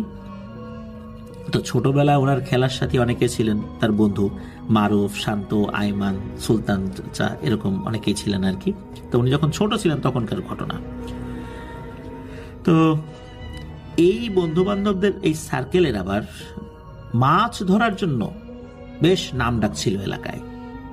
আর তারেক ভাইয়ের আব্বুর একটা শখ ছিল, মানে হেলালাঙ্গের একটা শখ ছিল মাছ ধরা। প্রায়শই ওনারা মাছ ধরতে যেতেন। প্রতি রাতের মতো একদিন রাতে ওনারা বাইরে বের হয়েছেন, আর সবাই চলেও গিয়েছেন এলাকার বিলে। আর বছরের নির্দিষ্ট কিছু সময়ে ওই বিলগুলোতে প্রচুর মাছ পাওয়া যায়। তো ওনারা 2-3টা পর্যন্ত, শুধু ওনারা না আরো অনেকেই আসেন আর কি। তো ওনারা যেই সাইডটাতে গিয়েছেন ওই বিলের দক্ষিণ পাশে গিয়েছেন। নর্মালি বিলের দক্ষিণ পাশে সাধারণত কেউ যায় না, কিন্তু ওনাদের তো বয়স কম বলতে কি টকবগে তরুণ আর কি, এসব ভয় ডর আর যে তো নাই। আর যেহেতু একসাথে 4-5 জন আছে, ভয় ডর তো আরো থাকার কথা না। তো ওনারা তো মাছ ধরা ওখানে গিয়ে শুরু করেছেন। মোটামুটি অল্প সময়ের মধ্যেই ওনাদের কাছে যেই ব্যাগগুলো ছিল, যেগুলো নিয়ে এসেছেন, সেগুলো আল্লাহর রহমতে পরিপূর্ণ হয়ে গেছে। ওই এলাকাতে একজন শক্তিশালী জিনের উপস্থিতি রয়েছে, যাকে সবাই নাকি কাল দাদা বলে। ওই নাকি খুবই ভালো এবং ধার্মিক জিন। আর ওনাদের এলাকার মানুষ বলতে এই যে যেই তারেক ভাই যারা আছেন আর কি, ওনাদের যে বংশ, তো এই বংশের কোনো লোকের শরীরে নাকি উনি মাঝে মাঝে প্রবেশ করেন, অনেকের সাথে কথা বলেন, নানা পরামর্শ দেন, যেটা এখনো চলমান রয়েছে আর কি। আর উনি নাকি 200 বছর ধরে ওই এলাকায় বসবাস করছেন। তো যাই হোক, যদি কেউ কখনো বিপদে টিপদে পড়েছে, তখন দেখা গিয়েছে যে এই কালদাদা বিভিন্ন সময় তিনি তার সাধ্য অনুযায়ী হেল্প করার চেষ্টা করেছেন। এই কালদাদা নাকি এই তারেক ভাইদের কোনো এক পূর্বপুরুষের মাধ্যম দিয়েই এই গ্রামে এসেছেন এবং এরপর থেকে উনি এই গ্রাম থেকে আর যান নাই, ওখানেই রয়েছেন। আজ পর্যন্ত নাকি ওই গ্রামে চুরি ডাকাতি খুব একটা হয় না। আর এই যে তারেক ভাইয়ের দাদা, উনি বলেছিলেন যে একদিন ভোরবেলা উনি অজু করতে গিয়ে দেখেন এই যে কালদাদা একদম সামনাসামনি তার সাথে দেখা হয়েছে। কিন্তু দেখা হলেও তিনি যে ওই তারেক ভাইয়ের দাদাকে কিছু বলেছেন বিষয়টা এরকম না। তো তারেক ভাইয়ের দাদা সামনাসামনি তাকে দেখেছেন এবং দেখেন কি এই কাল দাদা হাতে একটা লাঠি নিয়ে কি যেন তাড়াচ্ছেন দৌড় দিয়ে। ওই আমরা গরু ছাগল তারাই না, যে এই হিস হিস করে এরকম তারাই না, তো ওই রকম কিছু একটা শব্দ করে উনি তাড়াচ্ছিলেন এবং এই শব্দগুলো নাকি এতই বেশি ছিল যে উনি খুব ভয় পাচ্ছিলেন। খুবই অদ্ভুত টাইপের শব্দ ছিল। আর ঘটনা কিন্তু যখন ঘটেছে এটা কিন্তু রাতের বেলা না, দিনের বেলাতে, শুধু উনি দেখেছেন। আর এই কাল দাদা নাকি যাকে পছন্দ করেন তাকেই শুধুমাত্র দেখা দেন। তো যাই হোক, এবার আসেন আসল ব্যাপারটাতে। সেটা হলো এই যে যিনি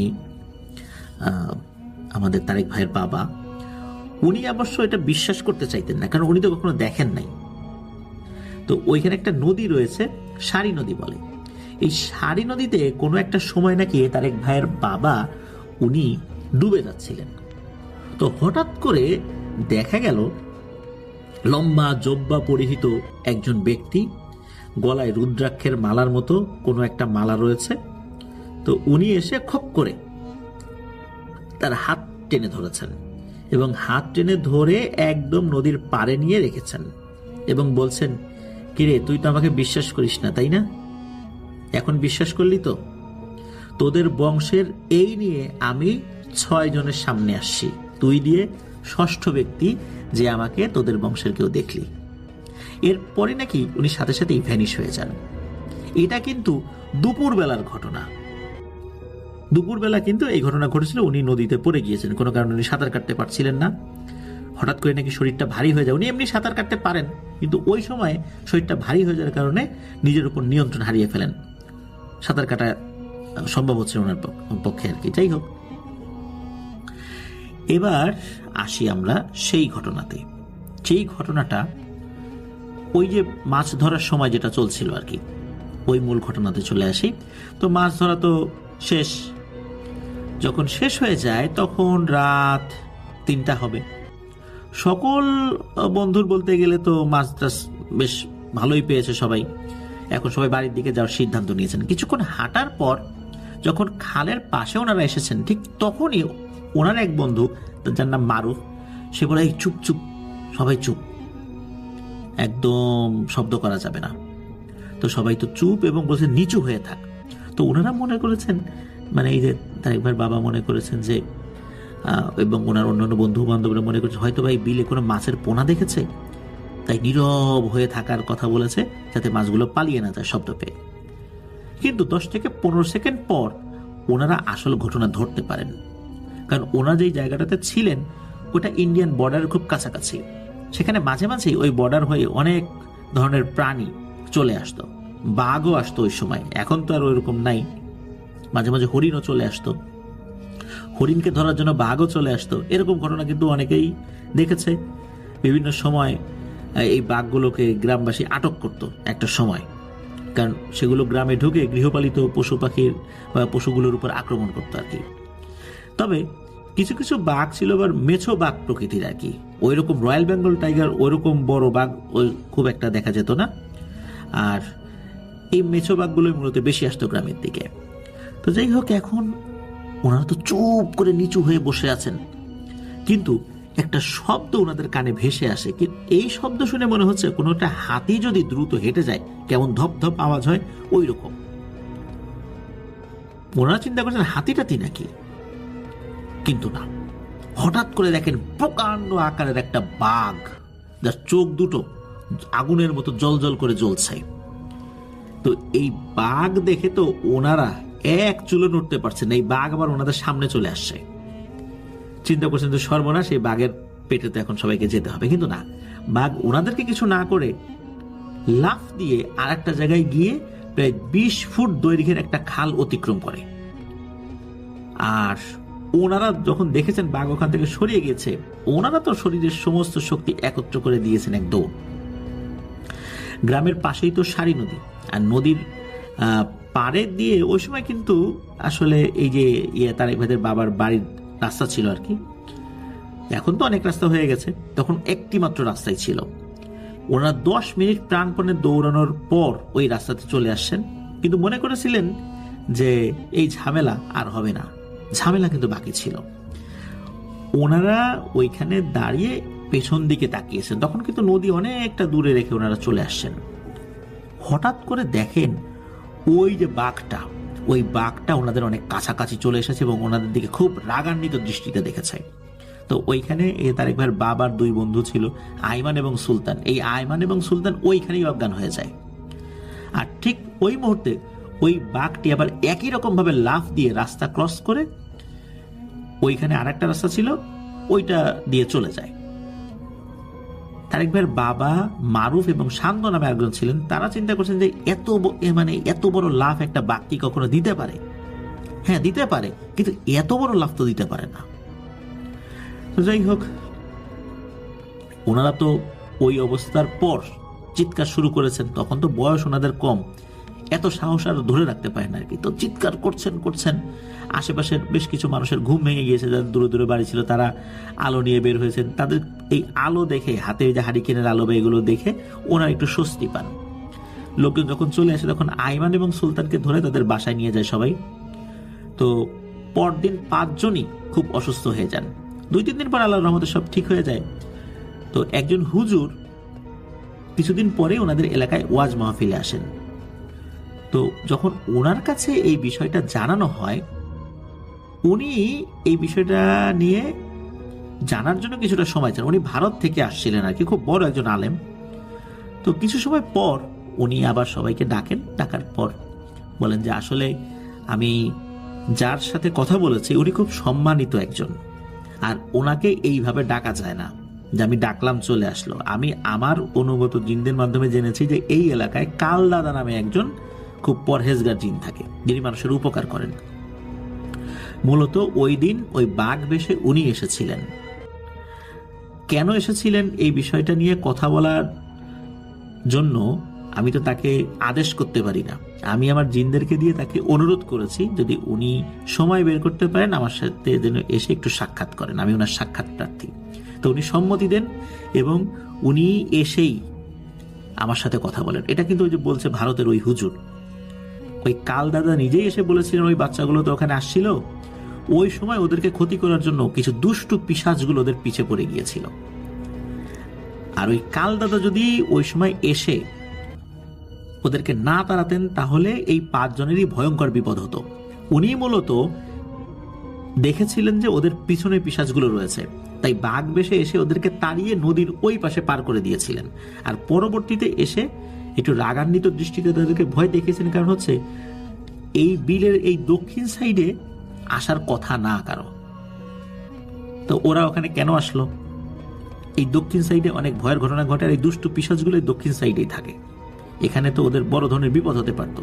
এই জন্যই মূলত উনি রাগ করেছিলেন আর কিছুটা ভয় দেখানোর জন্য বেশ রাগান্বিত দৃষ্টিতে তাকিয়েছিলেন, এটাই, আর কিছু না। তো এই কালদাদা নাকি এখনো রয়েছেন, এখনো ওই বংশের লোকদের উপর মাঝে মাঝে ভর করেন, কথা বলেন। আর উনি একটি কোরই গাছে নাকি পরিবার সহ থাকেন, উনি একা নন, উনি পরিবার সহই নাকি থাকেন। তো যাই হোক, এটি ছিল ঘটনা। আমরা চলে যাব আমাদের পরবর্তী অতিথির কাছে। আপনার নামটা প্লিজ একটু বলবেন, আপনি কোথা থেকে এসেছেন সেটা বলবেন, তারপরে আপনার ঘটনায় যাব। হ্যালো লিসেনার্স, আসসালামু আলাইকুম। আশা করি সবাই ভালো আছেন, ভালো দলে আছেন। আজকে যে ঘটনাটা আমি আপনাদের কাছে শেয়ার করব, এই ঘটনাটা আমাকে পাঠিয়েছেন কাদের নামে একজন। তো তিনি আমাকে তার নাম পরিচয় ছদ্মনাম হিসেবে ব্যবহার করতে বলেছেন। তো আমি শুধু তার নামটা এখানে সঠিকভাবে ব্যবহার করেছি, আর বাকি সবকিছু ছদ্মনাম হিসেবে ব্যবহার করেছি। তো চলুন শুনে আসি তার ঘটনাটি। বাংলাদেশের উত্তরাঞ্চলের একটি শান্ত গ্রাম, নাম হচ্ছে রামতলা। গ্রামের ঠিক পূর্ব পাশে রয়েছে একটি মুসলিম কবরস্থান। এটা অনেক পুরনো কবরস্থানটা অনেক বড় না, কিন্তু গ্রামের প্রাচীন ইতিহাসের অনেক মানুষ সেখানে শুয়ে আছে। কবরস্থানের চারপাশে বাঁশঝড়, মাঝখানে 2টা বটগাছ আর এক কোণে ছোট্ট সাদা রঙের একটা মাজার। আজকের ঘটনার আব্দুল কাদের ভাই তিনি তার ঘটনা শেয়ার করেছেন এবং তার যখন বয়স 19 বছর ছিল সে সময় তিনি কলেজে পড়তেন। পরিবারে তিনি ছিলেন বড় ছেলে, তাই তার দায়িত্বও বেশি। রাতে সে প্রায় বাড়ির পাশে দোকান থেকে জিনিসপত্র আনে। বাসায় কোনো কিছুর প্রয়োজন হলে তিনি বেশ রাতের বেলা করে তিনি সেই দোকান থেকে জিনিসপত্র নিয়ে আসেন। কবরস্থানের পাশ দিয়ে যাওয়া তার কাছে নতুন কিছু না, কিন্তু কিছুদিন ধরে গ্রামের মানুষ ফিসফিস করে। তারা বলে যে রাতে কবরের ভিতর থেকে কেউ যেন হাঁটার শব্দ শুনতে পায়। আবার কেউ বলে যে কিছু কবরের গর্তে শুকিয়ে গর্ত তৈরি হওয়া, অথচ আগের দিন ঠিকই ছিল। এখানে তিনি বোঝাতে চেয়েছেন যে সেই কবরের পাশ দিয়ে গেলে মনে হচ্ছে যে সেই কবরের ভিতরেও থেকেও হাঁটার শব্দ আসতেছে। আবার অনেকে বলে যে দিনের বেলা যে কবরগুলোকে স্বাভাবিক মনে হতো, রাতের বেলা সেই কবরগুলোকে মনে হতো যে প্রত্যেকটাই খালি, মানে যেখানে মানুষকে কবর দেওয়ার মতো যে জায়গা তৈরি হয়, যে গর্ত তৈরি করা হয় ওই রকম। তো কাদের ভাই আসলে এইসব কথা শুনে হাসতো, কারণ তিনি আসলে ভূত পেতে বিশ্বাস করতেন না। তিনি ভাবতেন যে মানুষ আসলে এগুলা ভুলভাবে উপস্থাপন করে বা উল্টাপাল্টা বলে মানুষকে আসলে হয়তো বা ভয় দেখায়। কিন্তু একদিন এমন একটা ঘটনা ঘটলো যেটা কাদের ভাইয়ের পুরো জীবনটাকে পাল্টে দিল। ঘটনাটা ঘটেছিল এক শীতের রাত, প্রায় 11:10 বাজে। সে সময় প্রায় 12টার কাছাকাছি। চাঁদটা অর্ধেক ছিল, কুয়াশা জমে গেছে চারিদিকে, যেহেতু শীতকাল। তো কাদের ভাইয়ের মা তাকে বলল যে বাবা, দোকান থেকে 1 কেজি চাল এনে দে, না হলে ভোরের বেলা ভাত হবে না, সকালবেলা রান্না করতে সমস্যা হবে, একটু চালটা এনে দে। তো যেহেতু কাদের ভাই রাত্রিবেলা চলাফেরা করতে তার কোনো সমস্যা হতো না, তিনি ভয় পেতেন না, তো কাদের ভাই তার মোবাইলের টর্চটা নিয়ে বের হলেন। দোকানে যাওয়া আসার একমাত্র পথ হলো সেই কবরস্থানের পাশ দিয়ে ছোট্ট একটা সরু রাস্তা ধরে হাঁটতে হাঁটতে সে লক্ষ্য করলো আজকে কবরস্থানের ভিতরে খুবই অদ্ভুত একটা নীরবতা।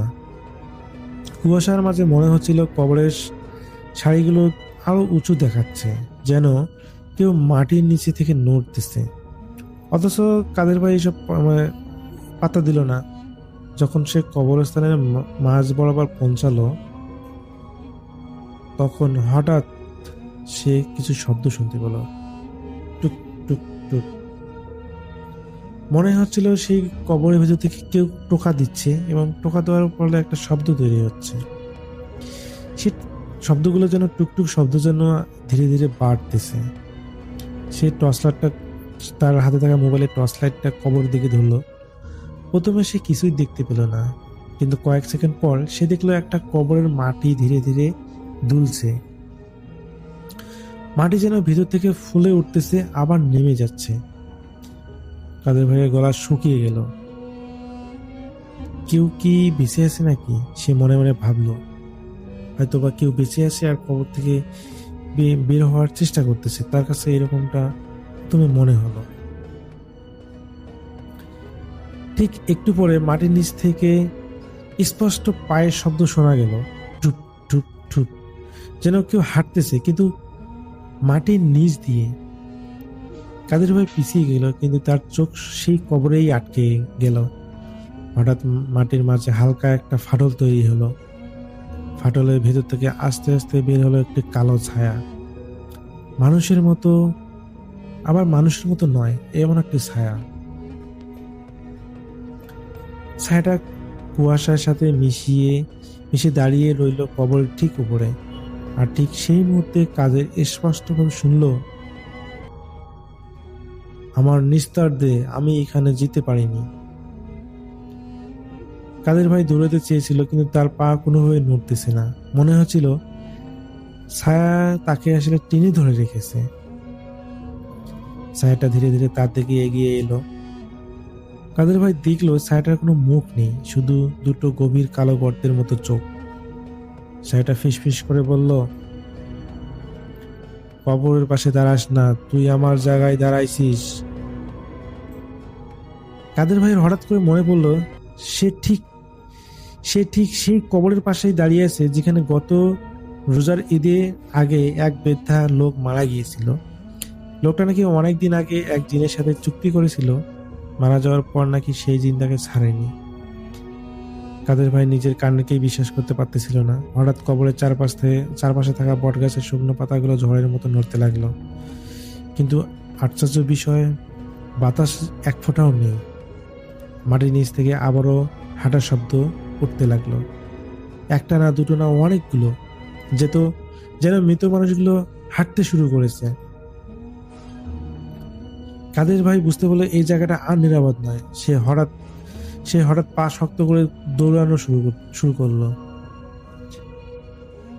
কবরস্থান পার হতে না হতে তার মনে হলো পিছন থেকে কেউ যেন তাকে অনুসরণ করতেছে। সেই একটা ছায়া এখন 3টে ছায়া হয়ে গেছে, একটা তার নিজের, আর একটা লম্বা, আর একটা ছোট বাচ্চাদের মতো। ছোট ছায়াটা দৌড়ে তার ঠিক পাশে এসে দাঁড়ালো। এরপর কানে কাছে ফিসফিস করে বলল, আমাকে একা রেখে যাস না। কাদের ভাই এবার দাঁড়িয়ে থাকতে পারলেন না। সে পুরো শক্তি দিয়ে দৌড়ে বাড়িতে এসে দরজা বন্ধ করে দিল। তার মা দেখে তো অবাক।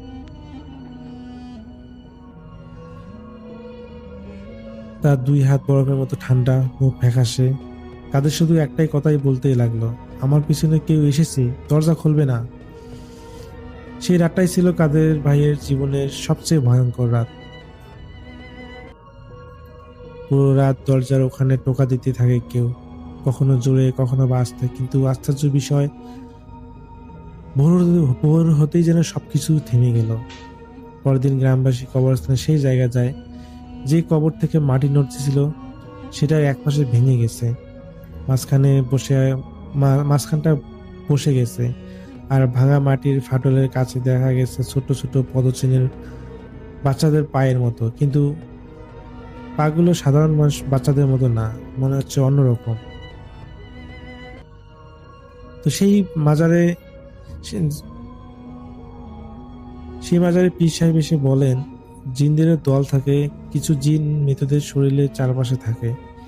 যে বৃদ্ধ মানুষটা এখানে দাফন হয়েছিল সে জীবিত অবস্থায় তাদের সাথে চুক্তি করেছিল, যা মারা যাওয়ার পরও তারা তাকে ছাড়েনি। যে ছেলেটা রাতে ওখানে দাঁড়িয়েছিল সে তাদের জায়গায় দাঁড়িয়ে গেছিল। এই ঘটনার পর কাদের ভাই আর কখনো ওই রাস্তা দিয়ে রাতের বেলা যায়নি। আর গ্রামের মানুষ 3-4 বছর সেই কবরস্থানের পাশে হাঁটতে সাহস করেনি। এখনো কেউ কেউ বলে শীতের রাতে কবরের মাটি নড়তে দেখা যায়, শোনা যায় মাটির নিচ থেকে শব্দ, মনে হচ্ছে যে সেই কবরের ভিতরে কেউ জীবিত আছে। তো এই ছিল ঘটনা। কাদের ভাই তিনি এভাবে শেয়ার করেছেন।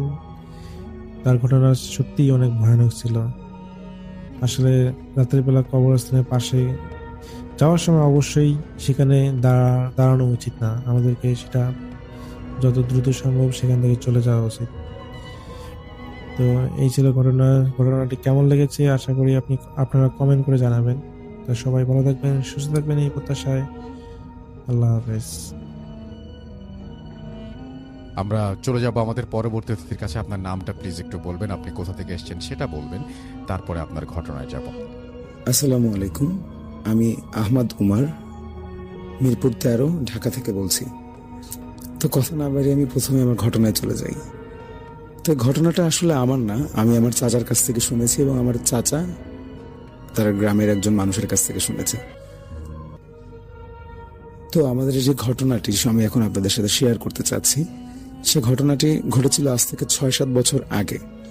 তো আমার চাচা যখন তার গ্রামের কবরস্থানের পাশে একটা চায়ের দোকান ছিল, সেখান থেকে ঘটনাটি শুনেছে সে চা বিক্রেতার কাছ থেকে, এবং চা বিক্রেতা যেভাবে ঘটনাটি বলেছিল আমি ঠিক সেভাবে আপনাদের কাছে এখন সেটি শেয়ার করছি। কোনো ভুল হলে ক্ষমাসুলভ দৃষ্টিতে দেখবেন। ঘটনাটি এমন ছিল যে সেই গ্রামের একজন মানুষ, প্রভাবশালী একজন মানুষ ছিল, তো তিনি হঠাৎ একদিন রোড অ্যাক্সিডেন্টে মারা যায় এবং তার লাশটি খুবই ছিন্নভিন্ন অবস্থায় পাওয়া যায়। তো তার মৃতদেহটি 6-7 ঘন্টা পর সেখান থেকে উদ্ধার করা হয় একটি মহাসড়ক থেকে। তো গ্রামে যখন নিয়ে আসা হয়, তো ওই সময়টা ছিল কিছুটা বর্ষার সময়। তো রাস্তাও ভেজা ছিল এবং সব জায়গাতেই পানি জমে গেছিল। যখন লাশটিকে গোসল করানো হয়, গোসল করানোর সময় কিছু অন্যরকম কিছু খেয়াল করে গ্রামবাসীরা, যে তার শরীরের কিছু কিছু জায়গা মোছার পরও হঠাৎ করে সে জায়গাগুলো ফুলে উঠছিল। শরীরের বিভিন্ন অংশ থেকে ফুটো হয়ে গেছিল, যে জায়গাগুলো কাছে ঢুকে গেছিল অ্যাক্সিডেন্টের সময়, সেখান থেকে পানি বের হচ্ছে। তো বারবার সেগুলো মোছা হচ্ছিল এবং সে জায়গাগুলো ঢেকে দেওয়া হচ্ছিল, কিন্তু কিছুক্ষণ পরপর জায়গাগুলো ভিজে উঠছিল। তো যা হোক, সেটা গ্রামের মানুষজন ভেবেছিল যেটা অন্য কোনো কারণে হয়েছে হয়তোবা, কিন্তু আসলে সে ঘটনাটার একদম ক্লিয়ারেন্স শেষে পাওয়া যায় যে এই ঘটনাগুলো কেন ঘটছিল। তো আমি আমার ঘটনাটা কন্টিনিউ করি। তো লাশটাকে যখন শেষ গোসল করানো হয় এবং জানাজা দেওয়া হয়, তখন মাগরিবের আজানের সময়, মাগরিবের নামাজের পর তার জানাজা পড়ানো হয় এবং 6:30 থেকে 7টা 7:30 পর্যন্ত ওয়েট করা হয় কিছু কিছু তার আত্মীয় স্বজন আসার জন্য। এবং তারা যখন আসে, তারা আসার পর 8টার দিকে তাকে দাফন দেওয়া হয়। তো দাফন করানোর সময় যখন গ্রামের মানুষজন যারা আর কি গোরখোদক ছিল, মানে যারা কবর খোদেন আর কি, তো তারা খেয়াল করলো যে তার লাশটা যখন শোয়ানো হচ্ছে কবরে, হঠাৎ করে উঁচু জায়গাগুলোতেই হঠাৎ করে পানি চলে আসছিল।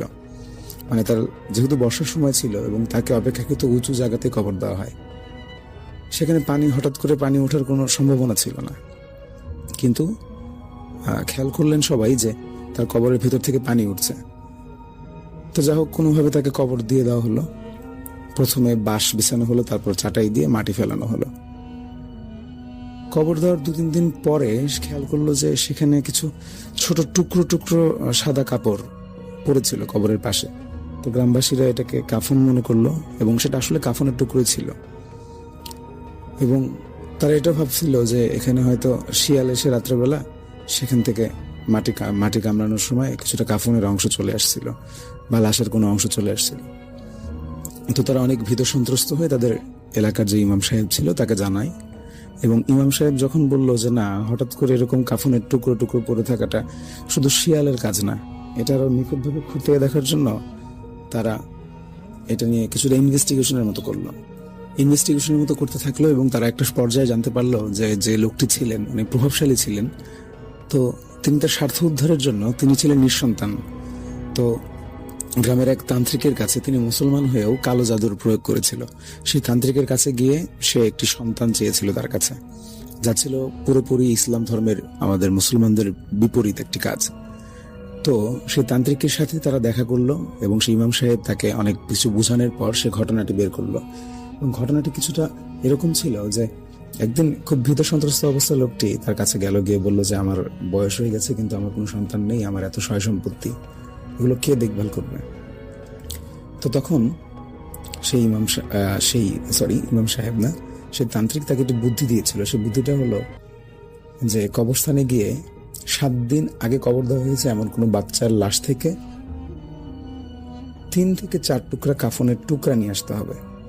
এবং সে তাই করছিল এবং সে তান্ত্রিকের কাছে দিয়েছিল। এবং সে তান্ত্রিক তার কিছু প্রসিডিওর ছিল, সেগুলো ফলো করে সর্বশেষে তাদের একটি বাচ্চা হয়েছিল। এবং সেই বাচ্চাটি কিছুদিন পর মারা যায়।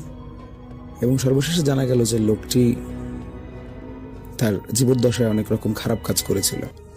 আরো অনেক রকম তদন্তের পরে বেরিয়ে আসে যে সে প্রায়ই কালো জাদুর আশ্রয় নিত তার স্বার্থ উদ্ধারের জন্য। তো গ্রামবাসীরা পরে জানতে পারল যে তার জীবদ্দশায় যে কালো জাদুগুলো করেছিল, মৃত্যুর পরে তাকে সেগুলোরই শাস্তি হতে দেওয়া হচ্ছিল। এবং আমরা সকলেই জানি যে কালো জাদুর রেশগুলো কখন কাটে না। তো আমার ঘটনাটি ভয়ঙ্কর ছিল কিনা তা আপনারা বিবেচনা করবেন।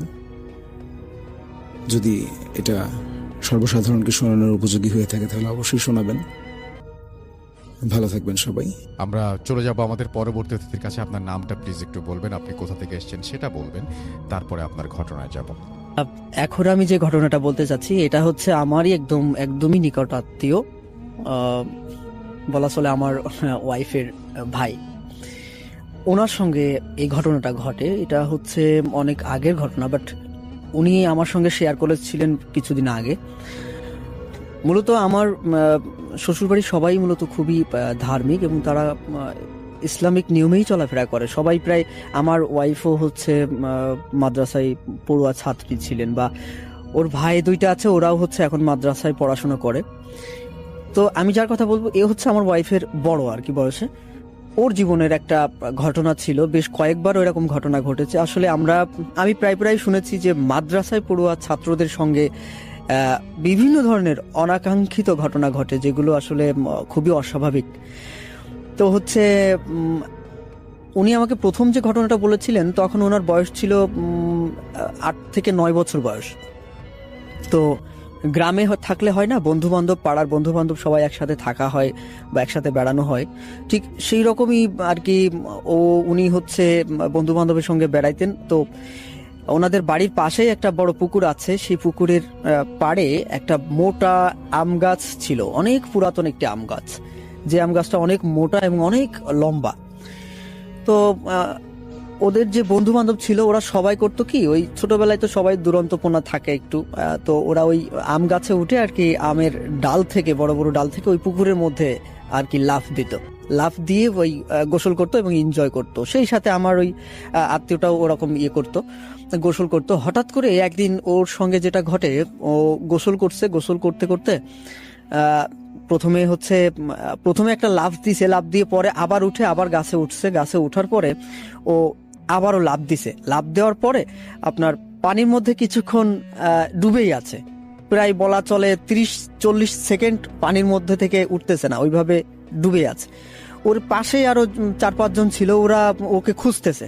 একজন ডুব দিয়ে হাত দিছে, দেখে যে নিচের দিকে বসে আছে এরকম একটা অবস্থায়। তো ওরা উঠানোর চেষ্টা করতেছে, বাট উঠতেছে না। মানে ওরা এমন ফিল করতেছিল যে নিচের থেকে মনে হয় কেউ যেন টেনে ধরে রেখেছে, এমন একটা অবস্থা। তো ওই যিনি প্রথমে ট্রাই করছে উনি 4-5 জনকে ডাক দিছে তাড়াতাড়ি, কাছে ওরা কাছেই ছিল, বলছে শিগগির ধর। আমার ওই ভাইটার নাম ছিল হুরাইরা। বলছে হুরাইরা পানির ভিতরে উঠতেছে না। তো সবাই জোর করে যখন টান দিছে জোরে, তখন উঠছে আর কি। এবং ও যখন উঠাইছে, উঠানোর পরে দেখে যে অবস্থা খারাপ, ওনার হচ্ছে মানে চোখ মুখের অবস্থা ভালো না, এবং এমন একটা অবস্থা যে উনি কথাও বলতে পারতেছেন না। তাড়াতাড়ি করে ওকে ধরে পুকুরের পাড়ে সবাই নিয়ে আসছে। নিয়ে আসার পরে দেখে যে ওনার হচ্ছে সেন্সই নাই। হঠাৎ করে এরকম অবস্থা, তখন তাড়াহুড়া করে সবাই বাড়ির দিকে নিয়ে গেছেন। বাড়ির দিকে নিয়ে হচ্ছে ওনাকে মাথায় পানি দিয়ে বা সরিষার তেল দিয়ে, তারপরে হচ্ছে ওনার বড় চাচা বেশ মোটামুটি সূরা কিরাত ভালো জানেন, এবং ওনার কাছে প্রায় ছোট বাচ্চাদের নিয়ে আসে ঝাড়ফুঁক করানোর জন্য। তাড়াতাড়ি এসে উনি কিছু সূরা কিরাত পড়ে ফু দেওয়ার পরে আস্তে আস্তে চোখ মেলাইলো। চোখ মেলানোর পরে হচ্ছে কিছুই বলতে পারতেছে না। ও শুধু বলতেছে আমি গাছ থেকে লাফ দিলাম, এরপরে আমি আর কিছু জানি না। তো এরপরে ওনাকে ওইভাবেই রাখা হলো। বিকালবেলায় মোটামুটি হেঁটে বেড়াচ্ছে স্বাভাবিক। ঠিক ওই দিন রাত্রে ওনাকে স্বপ্ন দেখাইছে যে উনি স্বপ্ন দেখতেছেন যে ওই গাছে উনি আবারও উঠে হচ্ছে ওখান থেকে লাফ দিতে যাচ্ছেন। তো ওই সময় ওই গাছের ডালেই বসে থাকা একজন ওনাকে বলছে যে তুই আজকে থেকে আর কখনো এই গাছ থেকে লাফ দিবি না, হ্যাঁ, তোকে আজকে থেকে নিষেধ করলাম, এই গাছ থেকে তুই যদি লাফ দিস তাহলে কিন্তু তোর ভবিষ্যৎ খারাপ হবে। তো এইভাবে ওনাকে নিষেধ করছে। এই স্বপ্নের কথা উনি পরের দিনও মাকে জানাইছে যে মা আমি কালকে রাত্রে এই স্বপ্ন দেখছি। তো এটা নিয়ে সবাই আর কি চিন্তিত ছিল যে গতকালকে এই ঘটনাটা ঘটলো, আজকে রাত্রে এই ধরনের স্বপ্ন দেখলো, আসলে বিষয়টা কি। তো ওনাদের এলাকার অনেক বুজুর্গ মানুষ যারা বিশেষ করে স্বপ্ন বিষয়ে মোটামুটি ধারণা রাখে, এ ধরনের মানুষের কাছে জিজ্ঞেস করলো, বললো যে যাই হোক, এটা তো আসলে ভালো কিছু নয়, তো আপনার সন্তানকে একটু চোখে রাখবেন বা দেখে রাখবেন। তো এরপরে হচ্ছে বেশ কয়েক বছর চলে যায়, এর মধ্যে তেমন একটা সমস্যা দেখা দেয়নি, ও স্বাভাবিক পর্যায়ে ছিল।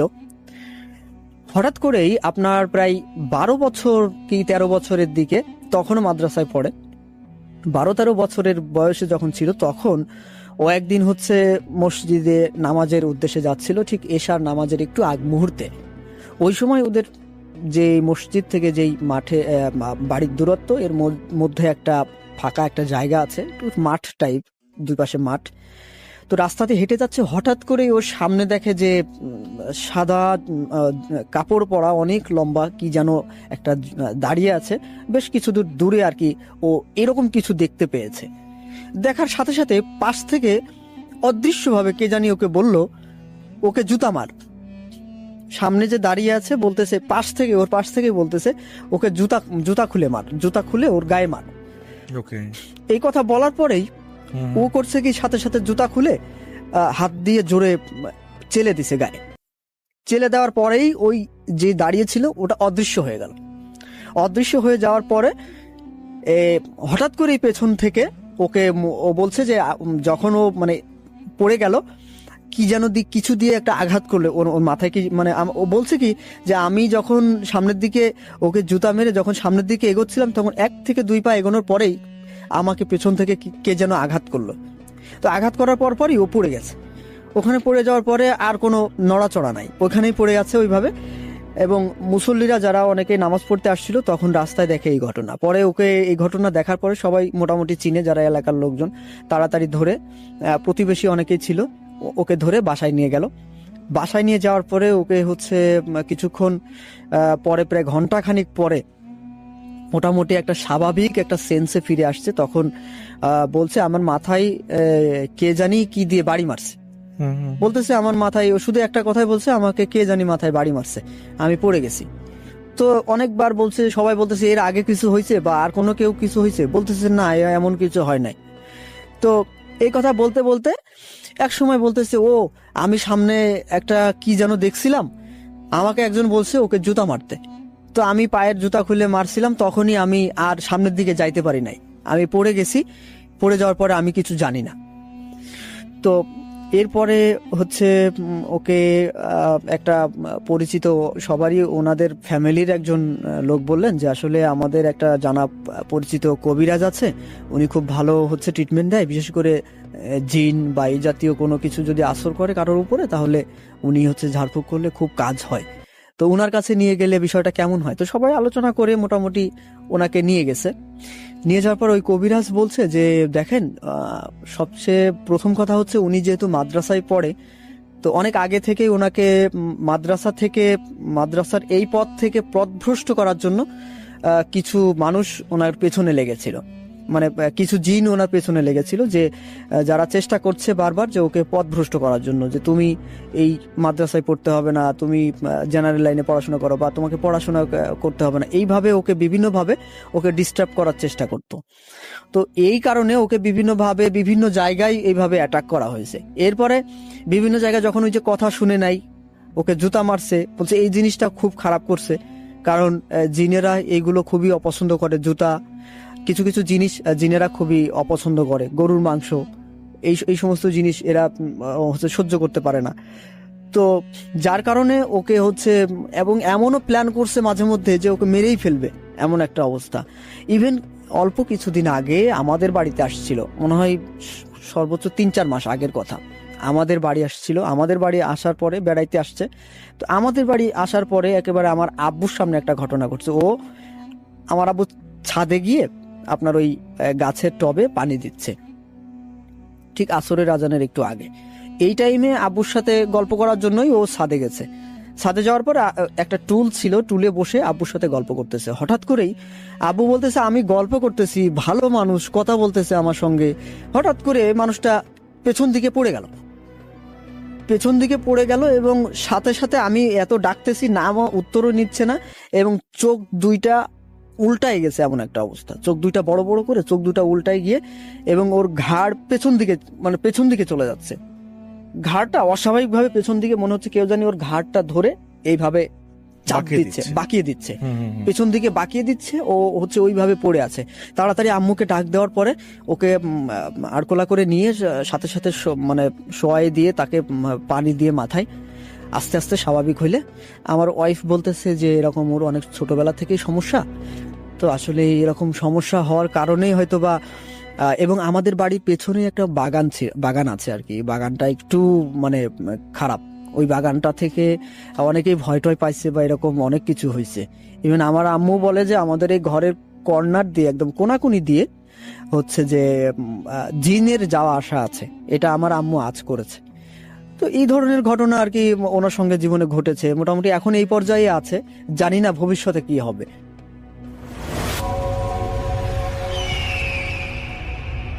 হ্যালো লিসেনার্স, আশা করি ঘটনাগুলো আপনাদের ভালো লেগেছে। আমি চেষ্টা করেছি বাছাই করে ঘটনাগুলো আপনাদের মাঝে শেয়ার করার। আমি প্রতিদিনই ঘটনাগুলো বাছাই করে আপনাদের মাঝে একটি করে এপিসোড শেয়ার করার চেষ্টা করি। যদি আমার ঘটনাগুলো একটু ভালো লাগে তাহলে অবশ্যই এই চ্যানেলটি সাবস্ক্রাইব করবেন। আর আপনারা কোথা থেকে এই ঘটনাগুলো শুনতেছেন যদি আপনাদের ঠিকানাগুলো জানান তাহলে আমি অনেক কৃতজ্ঞ হব। তাহলে আমি বুঝতে পারবো যে আপনারা কোথা থেকে কে কোথা থেকে শুনতেছেন। এছাড়াও আপনাদের মাঝে যদি কোনো ঘটনা থেকে থাকে তাহলে অবশ্যই আমাদের ইমেলে দেওয়া ঠিকানায় ঘটনাটা পাঠাবেন। তাহলে নেক্সট এপিসোডে আপনার সেই ঘটনাটা আমরা রাসেল ভাইয়ের মাধ্যমে অথবা আমরা নিজেরা পড়ে শোনাবো। তো ভালো থাকবেন, সুস্থ থাকবেন, এই প্রত্যাশায় আজকের মতো বিদায় নিচ্ছি। আল্লাহ হাফেজ।